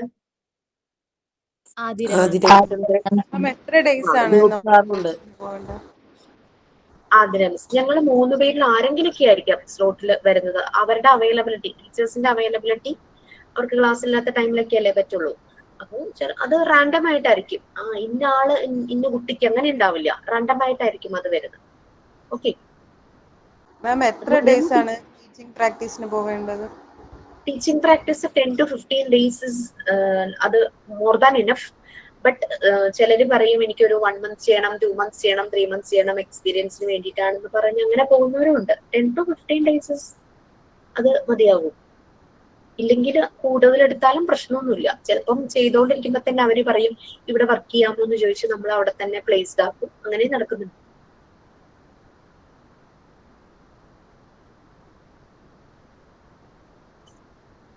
ഓക്കെ, എന്തായാലും മെസ്സേജ് വന്നിട്ടില്ല. നിങ്ങൾക്ക് ഡിസംബറിലായിരിക്കും എക്സാം എന്തായാലും വരുന്നത്. Term 2 examination, term 1 examination. Okay, അപ്പം യെസ്, ഒരു ഡൗട്ട് മാം. ബീഡ്സ് വർക്കിന്റെ ഇതില്ലേ ചെയ്തത്, ഞാൻ ചാർട്ടില് ത്രെഡ് വെച്ചിട്ടാണ് ചെയ്തത്. അങ്ങനെ ചെയ്യാൻ പറ്റുമോന്നൊന്ന് പിന്നെന്താ ചെയ്യാലോ, കാണിച്ചു തരാം. കാണിക്കും.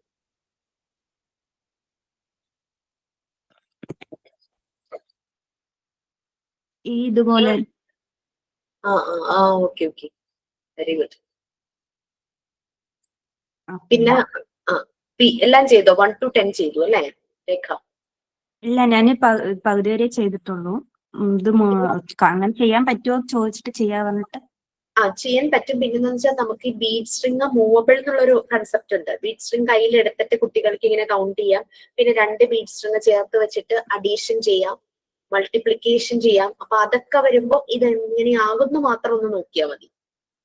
ഇപ്പം നമുക്ക് 4+3 ചെയ്യണം. അപ്പൊ രേഖ ചെയ്തതനുസരിച്ച് 4ന്റെ, അപ്പൊ അതിനകത്ത് കുട്ടിക്ക് നമ്പറും കാണാൻ പറ്റും.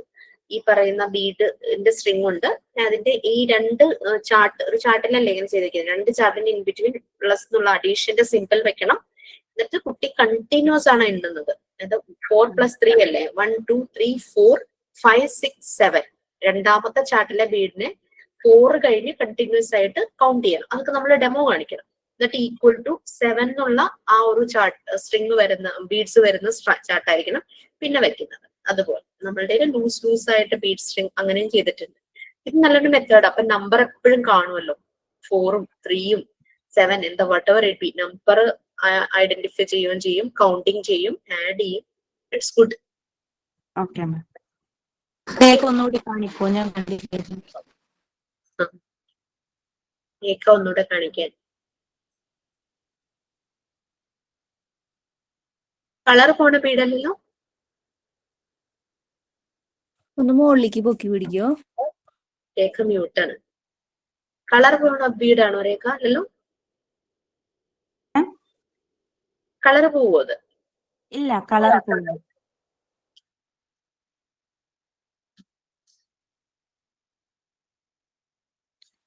മാം ഒരു സംശയം ചോദിച്ചോട്ടെ? ഞാൻ ചെയ്തത് ഇങ്ങനെയാ.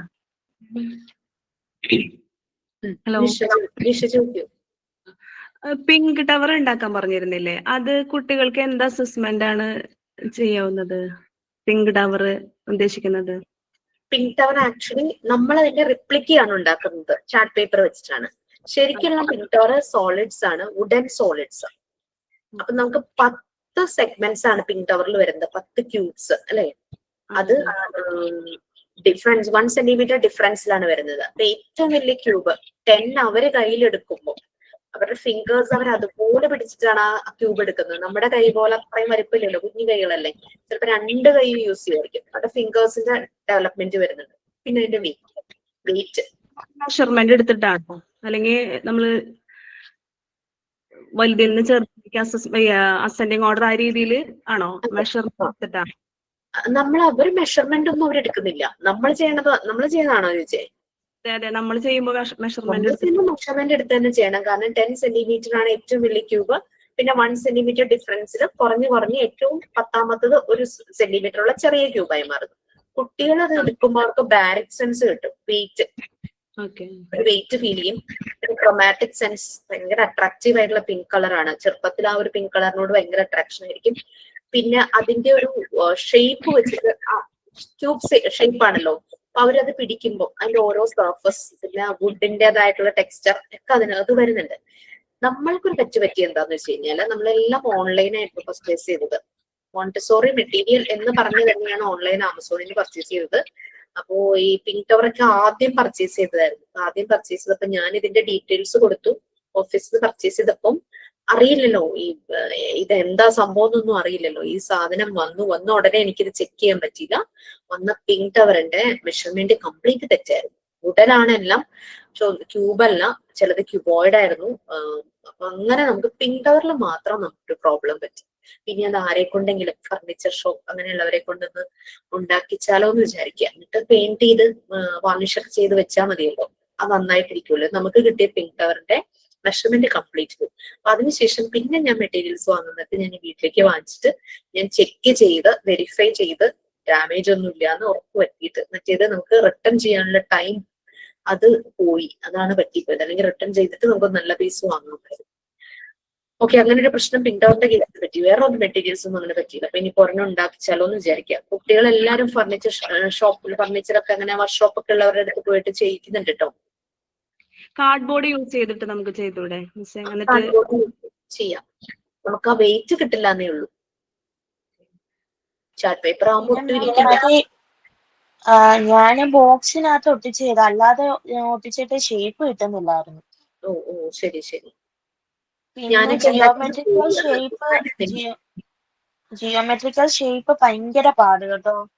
അതൊരു ഷേപ്പില് വരുന്നില്ല. പിന്നെ മറ്റേ ചാർട്ടി വരച്ചിട്ടുണ്ട്, അത് പിന്നെയും കുഴപ്പമില്ല, വരച്ചത് കുഴപ്പമില്ല. 2D ചെയ്താൽ മതി, 3D ചെയ്യണ്ട.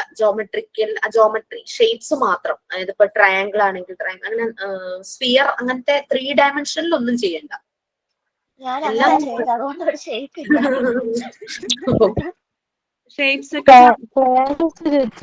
വേണ്ടല്ലോ എല്ലാത്തിന്റെയും 2D പിക്ചർ അല്ലേ വേണ്ടുള്ളൂ ട്രയാങ്കിൾസിന്റെ. മതി, 2D മതി. മറ്റേ ഷേപ്സ് ഉണ്ടാക്കാതെ ഭയങ്കര സ്റ്റഫ് ചെയ്യാൻ പറ്റിയ ഭാഗ്യം. ക്യൂബൊക്കെ ഓക്കെ ആയിരിക്കും, പക്ഷെ മറ്റുള്ളതൊക്കെ ഒത്തിരി പാടായിരിക്കും. ക്യൂബോയിഡ്, പിന്നെ എന്താണ് പിരമിഡ് ഒക്കെ പിന്നെയും ചെയ്യാം. പക്ഷെ ഈ എലിപ്സോയിഡ്, ഒവോയിഡ് അതൊക്കെ പാടായിരിക്കും. ഒരു ഷേപ്പും ഇല്ല. ജോമെട്രിക് അത് എനിക്ക് ഷേപ്സ് മാം വരച്ചാ മതിയോ? മതി വരച്ചാ മതി. അത് എനിക്ക് മാം മറ്റേ കളർ ടാബ്ലറ്റ് ഇല്ലേ, അത് എന്താ മറ്റേ ചാർട്ടിനകത്ത് മറ്റേ കളർ ഒട്ടിച്ചിട്ട് ഫ്ലെക്സ് പോലെ ചെയ്താൽ മതിയോ? ടാബ്ലറ്റ് അല്ലാതെ ഞാൻ ഗൂഗിളിനകത്ത് അടിച്ചു കൊടുത്തപ്പം വേറെ മോഡലിലൊക്കെയാ കാണിക്കുന്നത്. ഓക്കെ, കളർ ടാബ്ലറ്റ്സ് ചെയ്യാനാണോ? കളർ ടാബ്ലറ്റ് അത് നമ്മൾ ചാർട്ടിനകത്ത് മറ്റേ കളർ പേപ്പർ മേടിക്കാൻ കിട്ടുമല്ലോ, അത് വെട്ടി ഒട്ടിച്ചിട്ട് മറ്റേ ഫ്ലെക്സ് പോലെ അങ്ങനെ ചെയ്താൽ മതിയോ? എന്നാലും മതി, രണ്ട് സൈഡ് ഒന്ന് സെക്യൂർ ചെയ്യണമെന്നേ ഉള്ളൂ. മറ്റേത് നമ്മൾ അടിച്ചു കൊടുത്തപ്പം മറ്റേ തടി രണ്ട് സൈഡ് തടി, എന്നിട്ട് നടുക്ക് ഇങ്ങനെ ചെയ്തേക്കുന്നതാ. അങ്ങനെ കുട്ടികളൊക്കെ അങ്ങനെ ചെയ്തിട്ടുണ്ട് കേട്ടോ. തടി മീൻസ് എനിക്ക് തോന്നുന്നു ഈ അങ്ങനത്തെ സ്റ്റിക്ക് വാങ്ങാൻ കിട്ടില്ലേ, ഈ ക്രാഫ്റ്റിന്റെ ഒക്കെ എന്തോ ഐസ്ക്രീം സ്റ്റിക്ക് പോലത്തെ ഒരു സാധനം തടിയുടെ കിട്ടുവോ? എല്ലാരും ചെയ്യുന്നുണ്ട്. അത് എവിടെ നിന്ന് വാങ്ങിച്ചതെന്ന് എനിക്കറിയില്ല. കിട്ടുമായിരിക്കും.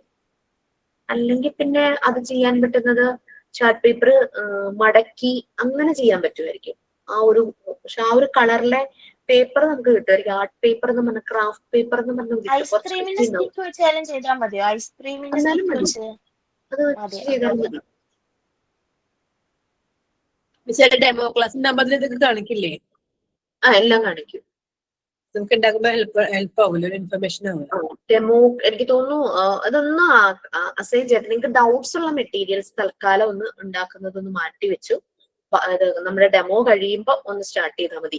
പിന്നെ ഞാൻ പറഞ്ഞല്ലോ, ഒരു അസൈൻമെന്റ് ഉണ്ട് 10 ക്വസ്റ്റ്യൻ. അതെനിക്ക് തോന്നുന്നു ഈ പാർട്ട് 1 and 2 ഇത് ടേം 1 എക്സാമിനേഷൻ കഴിഞ്ഞിട്ട് തരുന്നതായിരിക്കും നല്ലതെന്ന് തോന്നുന്നു. കാരണം ഒരു ഐഡിയ എപ്പോഴായിരിക്കും കിട്ടുള്ളൂ. ഞാൻ വേണമെങ്കിൽ ജസ്റ്റ് ക്വസ്റ്റ്യൻ ഷെയർ ചെയ്യാൻ പറഞ്ഞു തരാം, നിങ്ങൾ ചെയ്ത് വെച്ചോളാം. അങ്ങനെ ഒരു ഇതുണ്ടെങ്കിൽ അത് ചെയ്യാം. ഞാൻ ജസ്റ്റ് ഒന്ന് കാണിച്ചു തരാം അതെന്താന്ന്.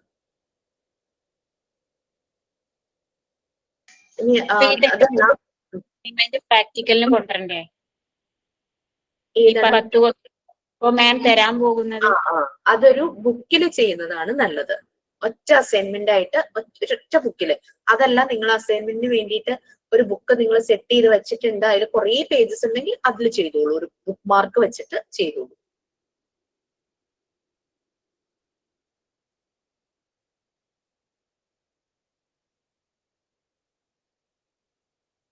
ഇത് ശരിക്കും PG കാർക്കുള്ള അസൈൻമെന്റ് ആണ്. പക്ഷെ ഞാൻ 2 പേരെ കൊണ്ട് ചെയ്യിക്കും. കാരണം PGയുടെ നിങ്ങളും കൂടെ ഒന്ന് അറിഞ്ഞിരിക്കട്ടെ എന്ന് വിചാരിച്ചിട്ടാണ്.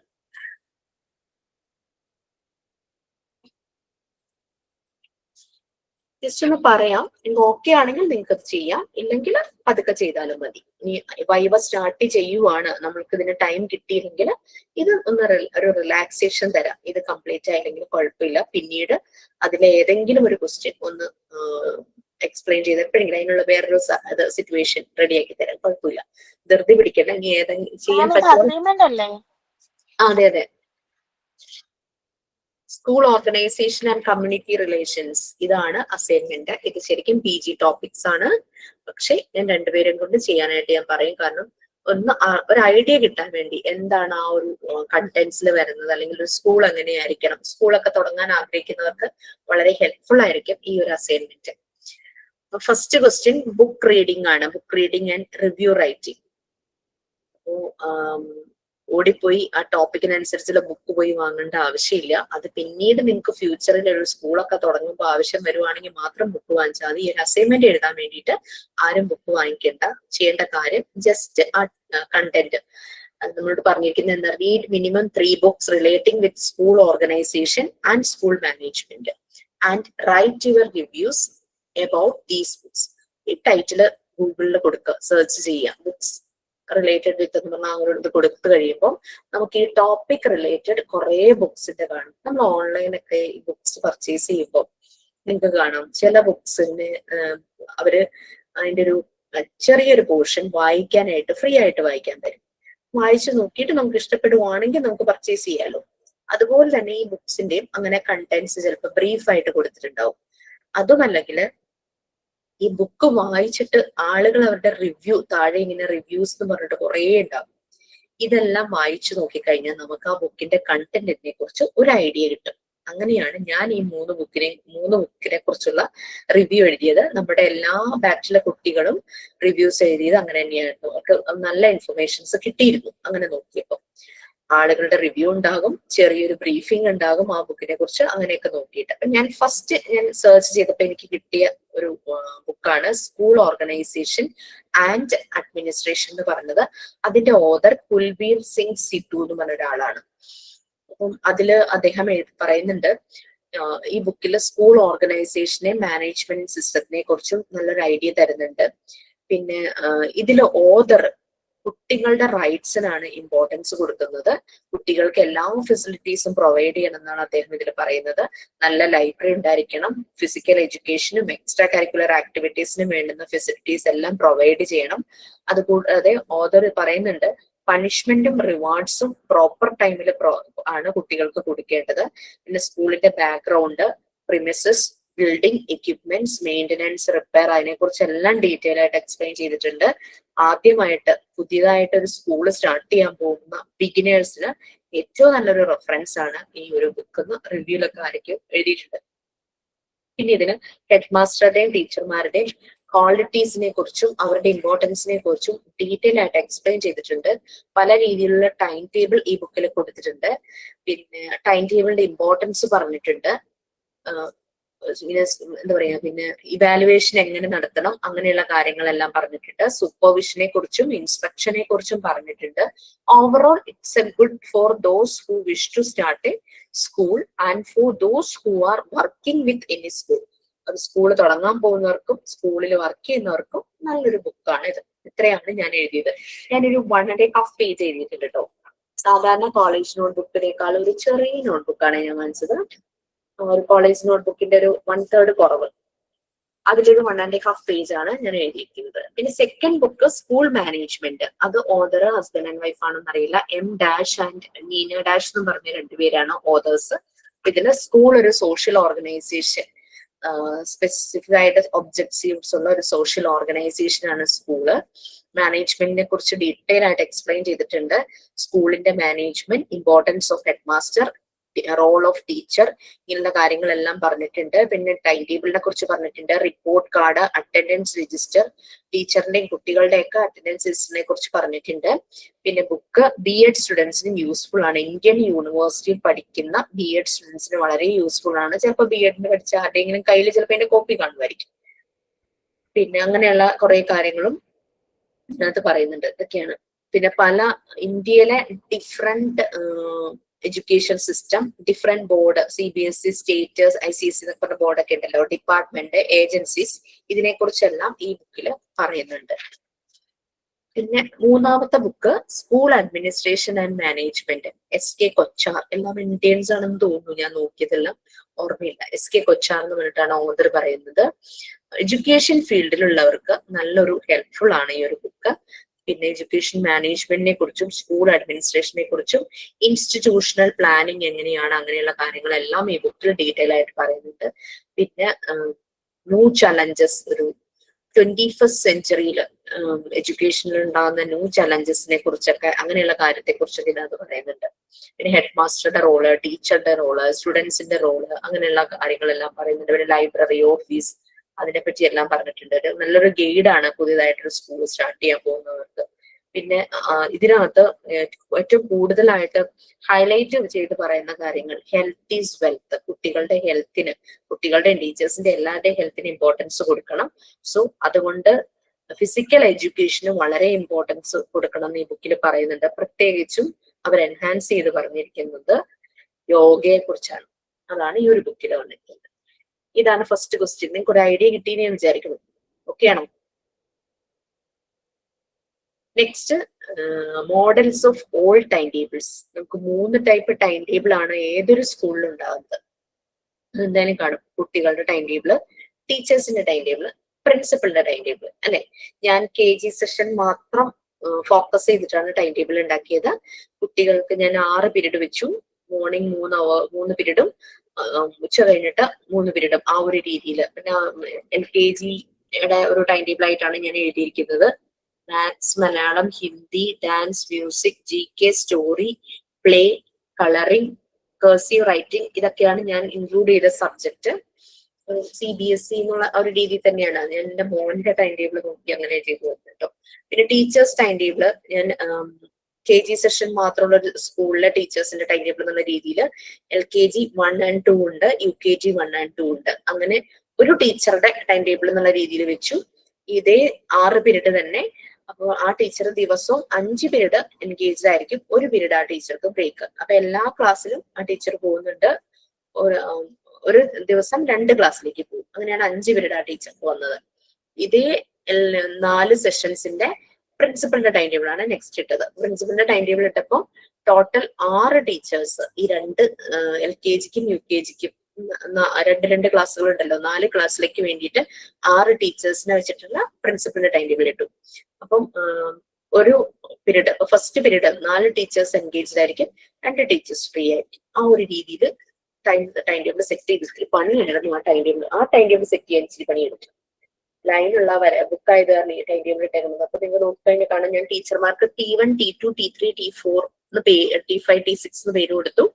LKG 1 T1 പോയപ്പം LKG 2 T3, UKG 1 T4, UKG 2 T6. അപ്പൊ T2ഉം T5ഉം ഫ്രീ ആയിട്ടിരുന്നു. എല്ലാ ടീച്ചർമാർക്ക് ഈക്വൽ ആയിട്ട് ടൈം കിട്ടുന്ന രീതിയിൽ അതൊന്ന് മാത്രം ഒന്ന് ചിന്തിക്കേണ്ട വന്നു. ഇൻക്ലൂഡ് ആക്കിക്കൂടെ മാം?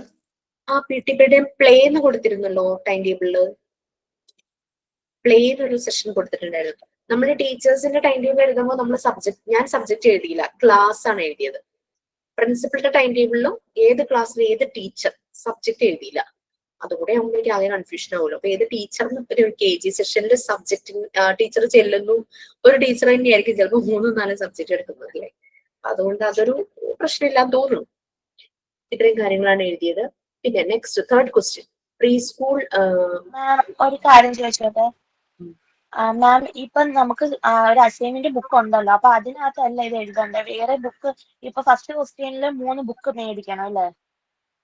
അല്ല, നിങ്ങളുടെ കയ്യിലുള്ള അസൈൻമെന്റ് ബുക്കില് അത്യാവശ്യം പേജ് ഉണ്ടെങ്കിൽ അതിൽ തന്നെ ഒരു ബുക്ക് മാർക്ക് വെച്ച് ഒരു ഫ്രണ്ട് പേജ് ഒക്കെ ഡിസൈൻ ചെയ്ത് ടൈറ്റിലൊക്കെ എഴുതിയിട്ട്, മെയിൻ ടൈറ്റിലൊക്കെ എഴുതിയിട്ട് അതിൽ തന്നെ എഴുതിയാലും മതി. അല്ലാതെ നമുക്ക് അല്ല മാം, അന്നേരം നമുക്ക് മാറിപ്പോവും. ഇതാകുമ്പം നമുക്ക് ചെറിയ 3 ബുക്ക്, പേജ് കുറവുള്ള ചെറിയ 3 ബുക്ക് അങ്ങ് മേടിച്ചാ പോരെ? 3 ബുക്ക് എന്തിനാ? Read minimum 3 books. എഴുതാൻ വേണ്ടിട്ട് ഓരോ ബുക്കോ? ഒരു പേജ് ഇല്ല. ഈ റിവ്യൂ റൈറ്റിംഗ് നമുക്ക് 1 പേജേ ഉള്ളൂ. ഞാൻ ഈ ക്വസ്റ്റ്യൻ, എനിക്ക് 10 ക്വസ്റ്റ്യൻ അല്ല കേട്ടോ, 15 ക്വസ്റ്റ്യൻ എങ്ങാണ്ട് ഉണ്ടായിരുന്നു. ഞാൻ അതിൽ നിന്ന് നിങ്ങൾക്ക് വേണ്ടുന്നത് മാത്രമേ എടുത്തിട്ടുള്ളൂ. അത് ഈ ഒറ്റ ബുക്കിൽ കഴിഞ്ഞു എന്റെ അസൈൻമെന്റ്. 10-12 ക്വസ്റ്റ്യൻസ്, ഒരു 15ഓളം ക്വസ്റ്റ്യൻസ്. നിങ്ങൾക്ക് 10 ക്വസ്റ്റ്യൻ തന്നിരിക്കുന്നത് ഒറ്റ ബുക്കിലായിട്ട് ഒരു ചെറിയ ബുക്ക് വാങ്ങിച്ചത് ഇത്രയും പേജേ ഉള്ളൂ. ഇതൊന്ന് 80 പേജോ അത്രയെങ്ങാനേ കാണുള്ളൂ. 100 പേജ് മാക്സിമം. അതിൽ ഈ 10 ക്വസ്റ്റ്യനും കൂടെ ഒരു ബുക്കിൽ ചെയ്താൽ മതി. ഒറ്റ അസൈൻമെന്റ് ആണ്. School organisation and community relation. ഇവിടെ അതിന്റെ ടൈറ്റിൽ കണ്ടോ? ഇതാണ് നമ്മുടെ അസൈൻമെന്റ് കേട്ടോ. ഞാൻ സാധാരണ പാർട്ട് 4 ആകാറാവുമ്പോഴാണ് ഈ അസൈൻമെന്റ് കൊടുക്കുന്നത്. അപ്പൊ ഡിലേ ആക്കണ്ട, നിങ്ങൾ ഫ്രീ ആണെങ്കിൽ ഇത് എഴുതാൻ പറ്റുമെങ്കിൽ എഴുതിക്കോളൂ എന്ന് വിചാരിച്ചാണ് കൊടുക്കുന്നത്. പിന്നെ ടൈം ടേബിൾ കഴിഞ്ഞു. ഇനി ഒരു പ്രീ സ്കൂൾ വിസിറ്റ് ചെയ്ത്, ഗുഡ് വേയില് വർക്ക് ചെയ്യുന്ന ഒരു പ്രീ സ്കൂൾ വിസിറ്റ് ചെയ്ത് ആ സ്കൂളിനെ പറ്റി ഡിസ്ക്രൈബ് ചെയ്യും. അത് നിങ്ങൾ ടീച്ചിങ് പ്രാക്ടീസിന് പോയിട്ടുണ്ടെങ്കിൽ പോയ സ്കൂളിനെ പറ്റി എഴുതാം. അല്ലെങ്കിൽ നമ്മുടെ മക്കൾ ആരെങ്കിലും പഠിക്കുന്നുണ്ടെങ്കിൽ ആ സ്കൂളിനെ പറ്റി എഴുതാം. നമ്മളുടെ വീടിന് തൊട്ടടുത്തൊരു സ്കൂൾ ഉണ്ടെങ്കിൽ അങ്ങനെ എഴുതാം. വിസിറ്റ് ചെയ്ത് എഴുതണം എന്ന് നിർബന്ധമൊന്നുമില്ല. വിസിറ്റ് ചെയ്യാൻ താല്പര്യം ഉണ്ടെങ്കിൽ വിസിറ്റ് ചെയ്ത് തന്നെ എഴുതിക്കോളൂ. നിങ്ങൾ വർക്ക് ചെയ്യുന്ന സ്കൂളാണെങ്കിൽ അങ്ങനെ അതിനെപ്പറ്റി എഴുതാം. ഓക്കെ, അതാണ് 3rd ക്വസ്റ്റ്യൻ. അതിനെപ്പറ്റി എഴുതുക. 3rd ക്വസ്റ്റ്യൻ ഞാൻ എഴുതിയത് എന്താന്ന് നോക്കട്ടെ കേട്ടോ.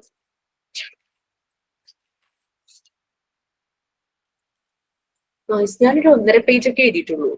ഞാൻ ഒരു പ്യുവർ മോണ്ടിസോറി സ്കൂളിലായിരുന്നു ടീച്ചിങ് പ്രാക്ടീസ് ചെയ്തത്. ഞാൻ അവിടുത്തെ കാര്യമായിരുന്നു എഴുതിയത്. Outside the school there is A beautiful garden. പിന്നെ ബാക്ക് ഹാൻഡില് പ്ലേ ഏരിയ ഉണ്ട്, വാട്ടർ പ്ലേ ഏരിയ ഉണ്ട്, സ്വിങ്സ് ഉണ്ട്, മങ്കി ബാർ ഉണ്ട്, അങ്ങനത്തെ കാര്യങ്ങളൊക്കെ എഴുതി. പിന്നെ മഡ് പ്ലേക്ക് പറ്റുന്ന ഒരു ഫെസിലിറ്റി ഉണ്ട്.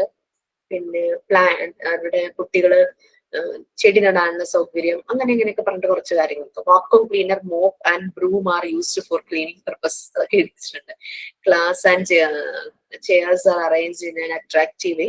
Children will get many social values when practicing in this environment എന്ന് പറഞ്ഞിട്ട് മൈൻഡ് പോയിന്റ് വൈസ് ആയിട്ടാണോ അത് പാരഗ്രാഫ് ആയിട്ടാണോ ചെയ്യേണ്ടത്? ഇങ്ങനെ എഴുതിയിട്ടുണ്ട്. 2-3 പാരഗ്രാഫ്സ്, കൊച്ചു കൊച്ചു പാരഗ്രാഫ്. ഇപ്പം സ്കൂളിന്റെ അകത്തെ കാര്യങ്ങൾ എഴുതിയപ്പോൾ അതൊരു പാരഗ്രാഫ് എഴുതി, പുറത്തെ കാര്യങ്ങൾ എഴുതിയപ്പോൾ വേറൊരു പാരഗ്രാഫ് എഴുതി, ക്ലീനിങ്ങിനെ പറ്റി വേറൊരു പാരഗ്രാഫ് എഴുതി. അങ്ങനെ ഇറ്റ്സ് അപ് ടു യു, നിങ്ങളുടെ ഇഷ്ടം പോലെ നിങ്ങൾ ചെയ്യും.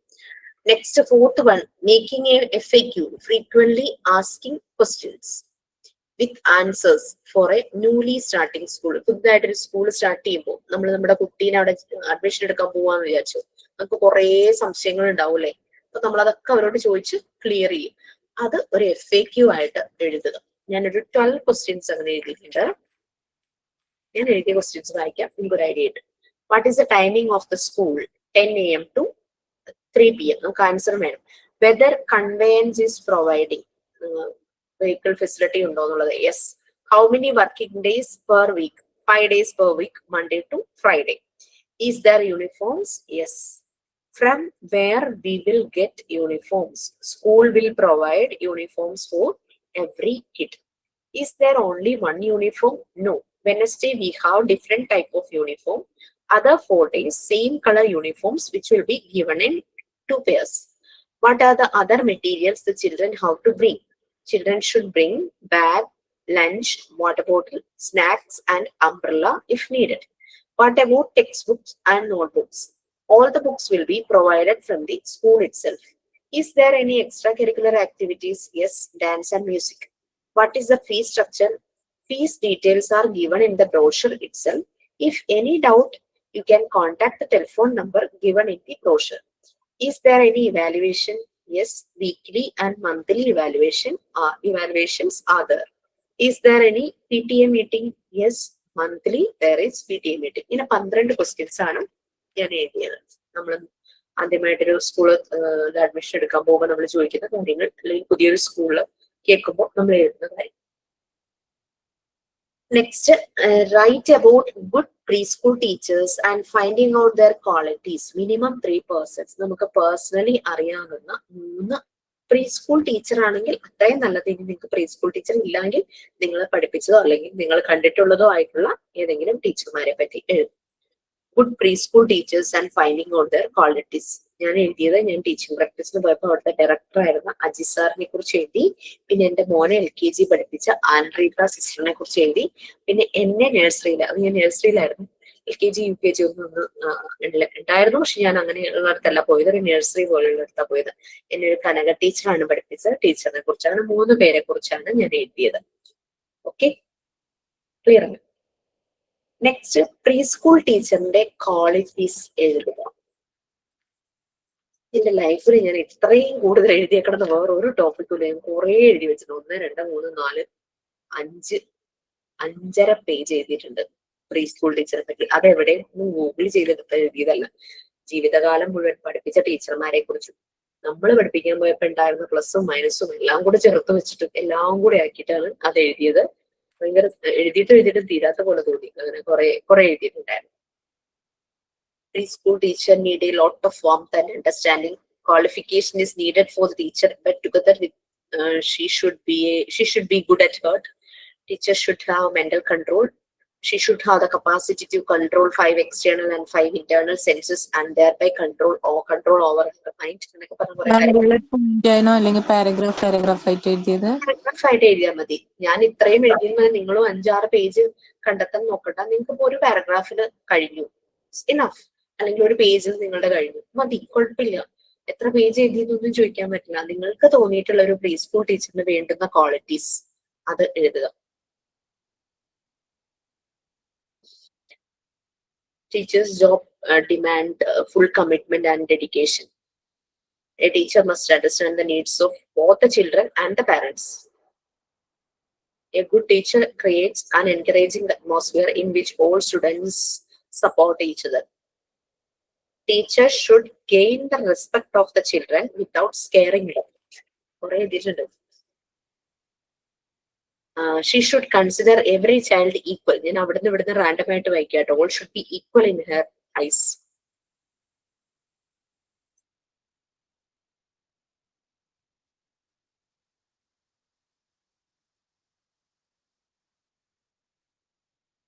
The teacher is dealing with a large number of students having different level of understanding. Sometimes she may have to repeat her lessons many times to some kids. She should not be irritated doing so. A good teacher always possesses required patience to make them understand gradually. ഞാൻ ഇത് എഴുതാൻ കാരണം എന്റെ മോളാണ് കേട്ടോ.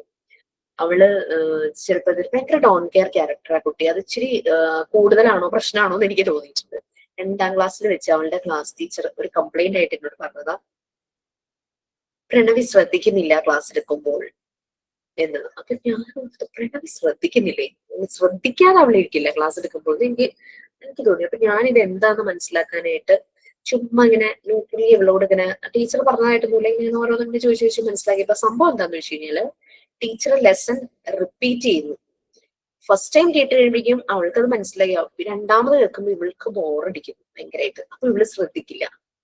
ഞാൻ പറഞ്ഞു teacher ഇതാണ് കാര്യം, ഞാൻ അവളോട് പറഞ്ഞിട്ടുണ്ട്. എല്ലാ 2ാം ക്ലാസ് പഠിക്കുന്ന കുട്ടിയാണല്ലോ, പറഞ്ഞു കൊടുക്കാൻ പറ്റുന്നതിന്റെ ഒരു ഇതുണ്ടല്ലോ. എല്ലാ കുട്ടികൾക്കും മനസ്സിലാകാൻ വേണ്ടിയിട്ടാണ് ടീച്ചർ റിപ്പീറ്റ് ചെയ്യുന്നത്. ടീച്ചറുടെ പ്രശ്നം ഇവള് ഡിസ്റ്റർബൻസ് ഉണ്ടാക്കുന്നില്ല. 2ാമത് ടീച്ചർ പറയുമ്പോ ഇവള് മൈൻഡ് ചെയ്യില്ല. അപ്പൊ ടീച്ചർക്ക് അതൊരു ഇൻസൾട്ട് ആയിട്ട് തോന്നുന്നു. അതോർത്ത് ഞാൻ എഴുതിയതാണിത്. ടീച്ചർ റിപ്പീറ്റ് ചെയ്യുന്നത് ശരിക്കും മറ്റു കുട്ടികൾക്ക് വേണ്ടിയാണ്. പക്ഷെ ടീച്ചർ അതൊന്ന് ആക്സെപ്റ്റ് ചെയ്താൽ മതി. കുട്ടിക്ക് അത് ആ ഒരു പ്രായമല്ലേ, അവള് ശ്രദ്ധിക്കാതെ വേറെ എന്തെങ്കിലും നോക്കിക്കൊണ്ടിരിക്കും. അത് ടീച്ചർക്ക് ഇങ്ങോട്ട് ഭയങ്കര ഒരു ഇൻസൾട്ടിങ് ആയിട്ട് ഫീൽ ചെയ്തു. 2 ക്ലാസ്സിൽ പഠിക്കുന്ന കുട്ടി ഒരു ടീച്ചറെ എങ്ങനെ ഇൻസൾട്ട് ചെയ്യാൻ, അങ്ങനെ ഉദ്ദേശിച്ചായിരിക്കില്ല അവള് ചെയ്തത്. അവൾക്കത് വീണ്ടും കേൾക്കുമ്പോ ബോറിംഗ് ആയിട്ട് തോന്നി. അതുകൊണ്ടാണ് അവളത് ശ്രദ്ധിക്കാതെ ഇരുന്നതാണ് അവൾ എന്നോട് പറഞ്ഞത്.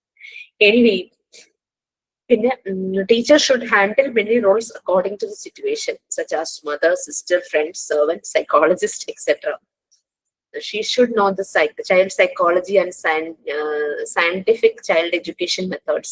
Then only she can deal and behave with children. അങ്ങനെ പറഞ്ഞു എഴുതി.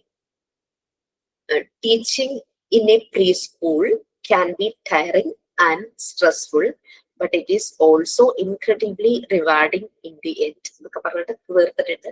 നിങ്ങൾക്ക് ഇഷ്ടമുള്ള പോലെ എഴുതാം. ഓക്കെ, ഞാൻ ഒരു ക്വസ്റ്റ്യനും കൂടെ പറഞ്ഞിട്ട് നിർത്താം. Biographies of world non best teacher. 5 പേരെ കുറിച്ചാണ് എഴുതാൻ പറഞ്ഞിരിക്കുന്നത്. മിനിമം ആണ്, യു ക്യാൻ റൈറ്റ് മോർ.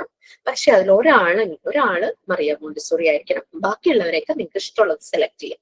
ഞാൻ 10 പേരെ കുറിച്ചാണ് എഴുതിയിരിക്കുന്നത്. Albert Einstein, Annie Sullivan, Aristotle, Greek philosopher, classical Greek philosopher. അദ്ദേഹം വളരെ വർഷങ്ങൾക്ക് മുമ്പ് BC ആ ഒരു കാലഘട്ടത്തിൽ ജീവിച്ചിരുന്നതാണ്. പിന്നെ Maria Montessori, Booker T Washington, Confucius. അദ്ദേഹം ഒരു ചൈനീസ് ടീച്ചറാണ്. അദ്ദേഹവും അരിസ്റ്റോട്ടലിന്റെ ആ ഒരു BC ആ ഒരു കാലഘട്ടത്തിലാണ് ജീവിച്ചിരുന്നത്. Doctor S Radhakrishnan, teachers day ഒക്കെ ഓർക്കുമ്പോൾ അദ്ദേഹത്തെ എല്ലാവരും ഓർക്കാറുണ്ടല്ലേ. ലൂയിസ് ബ്രെയ്ലി ബ്ലൈൻഡ് ആയിരുന്നു. ബ്ലൈൻഡ് ആയിട്ടുള്ള ആളുകൾക്ക് വേണ്ടിയിട്ട് ഒരു സ്ക്രിപ്റ്റ്, ബ്രെയ്ലി ലിപി, അത് കണ്ടുപിടിച്ചത് അദ്ദേഹമായിരുന്നു. സോക്രട്ടീസ് ഓൾസോ BC ആ ഒരു ടൈമില് ഒരു ക്ലാസിക്കൽ ഫിലോസഫർ ആണ്. പിന്നെ ഐസക് ന്യൂട്ടൻ.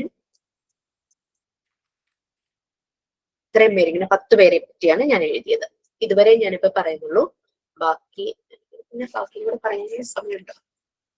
യെസ്, അതുകൂടെ ഞാൻ ജസ്റ്റ് ഒന്ന് പറയാം. നിങ്ങൾക്ക് സംശയം ഉണ്ടെങ്കിൽ അടുത്ത ക്ലാസ്സിൽ ഒന്നുകൂടെ റിപ്പീറ്റ് ചെയ്യാം. പിന്നെ create your own day time time-table. നമ്മളുടെ ഡെയിലി റൊട്ടീൻ ആ ഒരു ഡേ ടൈം ടൈം-ടേബിൾ ഒന്ന് എഴുതുക. ലൈക്ക് രാവിലെ എണീറ്റ് നമ്മളുടെ കാര്യങ്ങൾ, നമ്മൾ പഠിക്കുന്നുണ്ടെങ്കിൽ അത്, ജോലിക്ക് പോവുകയാണെങ്കിൽ അങ്ങനെയുള്ള കാര്യങ്ങൾ, ജസ്റ്റ് ഈവനിങ് ഒരു നൈറ്റ് ടൈം വരെ. ഒരു ടീച്ചിങ് പ്രാക്ടീസ് സ്കൂളിൽ പോയപ്പോൾ നിങ്ങൾ എന്തെല്ലാം ലേണിംഗ് ആക്ടിവിറ്റീസ് ആണ് പ്രൊവൈഡ് ചെയ്തത്? ഇനി പോകാത്തവരുണ്ടെങ്കിൽ നിങ്ങൾ എന്തൊക്കെയാണ് പ്ലാൻ ചെയ്യുന്നത് കുട്ടികൾക്ക് കൊടുക്കാൻ? അതാണ് എഴുതേണ്ടത്. പിന്നെ ഒരു ചൈൽഡ് ഫ്രണ്ട്ലി സ്കൂൾ എൻവയോൺമെന്റിനെ കുറിച്ച് എഴുതുക. നമ്മൾ കണ്ടിട്ടുണ്ടാകാം, അല്ലെങ്കിൽ നമ്മളുടെ മനസ്സിൽ ഒരു സ്കൂള്, കുട്ടികൾക്ക് ഇഷ്ടപ്പെടുന്ന രീതിയിലുള്ള ഒരു സ്കൂൾ എങ്ങനെയായിരിക്കണം എന്നുള്ളത് എഴുതാം. ഞാനിത് എഴുതിയപ്പോൾ ഞാൻ ടീച്ചിങ് പ്രാക്ടീസ് ചെയ്ത സ്കൂളിനെ പറ്റി ഞാൻ അതിന്റെ ഫോട്ടോ ഞാൻ ഒട്ടിച്ചിട്ടുണ്ടായിരുന്നു. ഫോട്ടോ ഒട്ടിക്കണം എന്നൊന്നുമില്ല, ഞാൻ ഒട്ടിച്ചതേ ഉള്ളൂ. ഇതാണ് ഞാൻ പറഞ്ഞ അജി സാറ്. സാറിന്റെ വൈഫ്. ഇതാണ് പുള്ളിക്കാരി, ചൈനക്കാരിയാണ്, മാഡം ആണ്. ഓക്കെ. പിന്നെ അല്ലാതെ കുറച്ച് പിക്ചേഴ്സ് ഒക്കെ ഡൗൺലോഡ് ചെയ്ത് അതൊക്കെ ഞാൻ ഒട്ടിച്ചു വെച്ചിട്ടുണ്ട്. ചൈൽഡ് ഫ്രണ്ട്ലി സ്കൂൾ, മോണ്ടിസോറി സ്കൂളാണ് ഞാൻ ഉദ്ദേശിച്ചത്. താഴെ എല്ലാം ഫർണിച്ചറും എല്ലാം താഴെ ഇരിക്കുന്ന രീതിയിൽ അങ്ങനെ എഴുതിയിട്ടുണ്ടായിരുന്നു. നമുക്ക് ഗൂഗിൾ ചെയ്യുമ്പോൾ ഇഷ്ടംപോലെ കിട്ടും. കാര്യം പറയട്ടെ, നമുക്ക് ഇനിയും കുറെ അസൈൻമെന്റ്സ് വരാനുണ്ട്. അങ്ങനെയാണെങ്കിൽ നമ്മൾ ഓൾറെഡി എഴുതുന്ന ബുക്കിലെ ഈ അസൈൻമെന്റ് എഴുതിയാൽ ചിലപ്പം പേജ് തികഞ്ഞു എന്ന് വരില്ല എന്ന് തോന്നുന്നു. അങ്ങനെയാണെങ്കിൽ ചെറിയ ബുക്ക് വാങ്ങുന്നതായിരിക്കും നല്ലത്. ഇനി കുറെ അസൈൻമെന്റ്സ് ഒന്നും വരാനുള്ള ചാൻസ് ഇല്ല. ഇതാണ് ലാസ്റ്റ് ഉണ്ടാവും. കാരണം ഇത് മിനി റെക്കോർഡ് പോലത്തെ കുറച്ച് ലോങ് ആയിട്ടുള്ള നോട്ട് അസൈൻമെന്റ്സിന് വാങ്ങിച്ചിട്ടുള്ളത്. അപ്പൊ അതിൽ ഓൾറെഡി പേജസ് ഉണ്ട്. പക്ഷെ ഇതും കഴിഞ്ഞ് വീണ്ടും കുറെ ഉണ്ടെങ്കിൽ ചിലപ്പോ അത് തികയാതെ വരും. അധികം വരില്ല. കാരണം നമുക്ക് പ്രാക്ടിക്കൽ സെഷൻ ആണ് പാർട്ട് 3. പാർട്ട് 3യിലെ തിയറി നമുക്ക് പ്രാക്ടിക്കൽ സെഷനുമായിട്ട് കണക്ട് ചെയ്ത തിയറിയാണ്. അപ്പൊ പിന്നെ ഞാൻ അധികം അസൈൻമെന്റ് അധികം അത് തരില്ല. പിന്നെ പാർട്ട് 4 ഇതുവരെ കഴിഞ്ഞ അസൈൻമെന്റിന് നമ്മൾ ഭാഗമായിട്ട് തിരിച്ചിട്ട് ഇനി ഈ അസൈൻമെന്റ് സ്റ്റാർട്ട് ചെയ്യാം. പിന്നീട് വരുന്നതാണെങ്കിൽ അതിന്റെ കണ്ടിന്യൂസ് ആയിട്ട് പിന്നീട് എഴുതിയാൽ മതി. ഇത് നിങ്ങൾ എഴുതുന്ന ബുക്കിൽ തന്നെ എഴുതിക്കോളൂ, നോ പ്രോബ്ലം. കാരണം പറ്റുമായിരിക്കും, ഇച്ചിരി വലിയ ബുക്കൊക്കെ ആണെങ്കിൽ. അപ്പൊ ഇതാണ് ഈ ഒരു അസൈൻമെന്റിന്റെ കാര്യം. ക്ലിയർ ആയോ?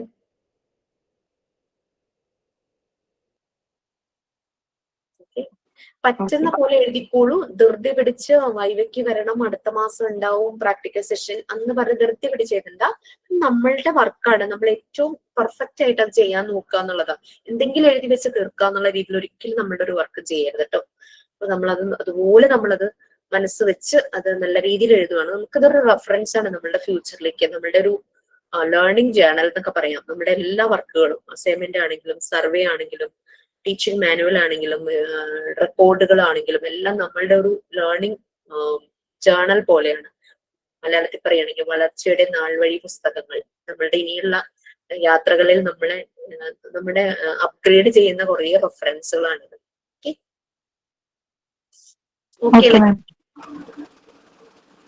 ഓക്കെ then wind up ചെയ്യാം. Thank you, ma'am. Thank you, ma'am. Thank you, ma'am. Thank you, ma'am. Thank you, ma'am. Thank you, ma'am. Thank you, ma'am.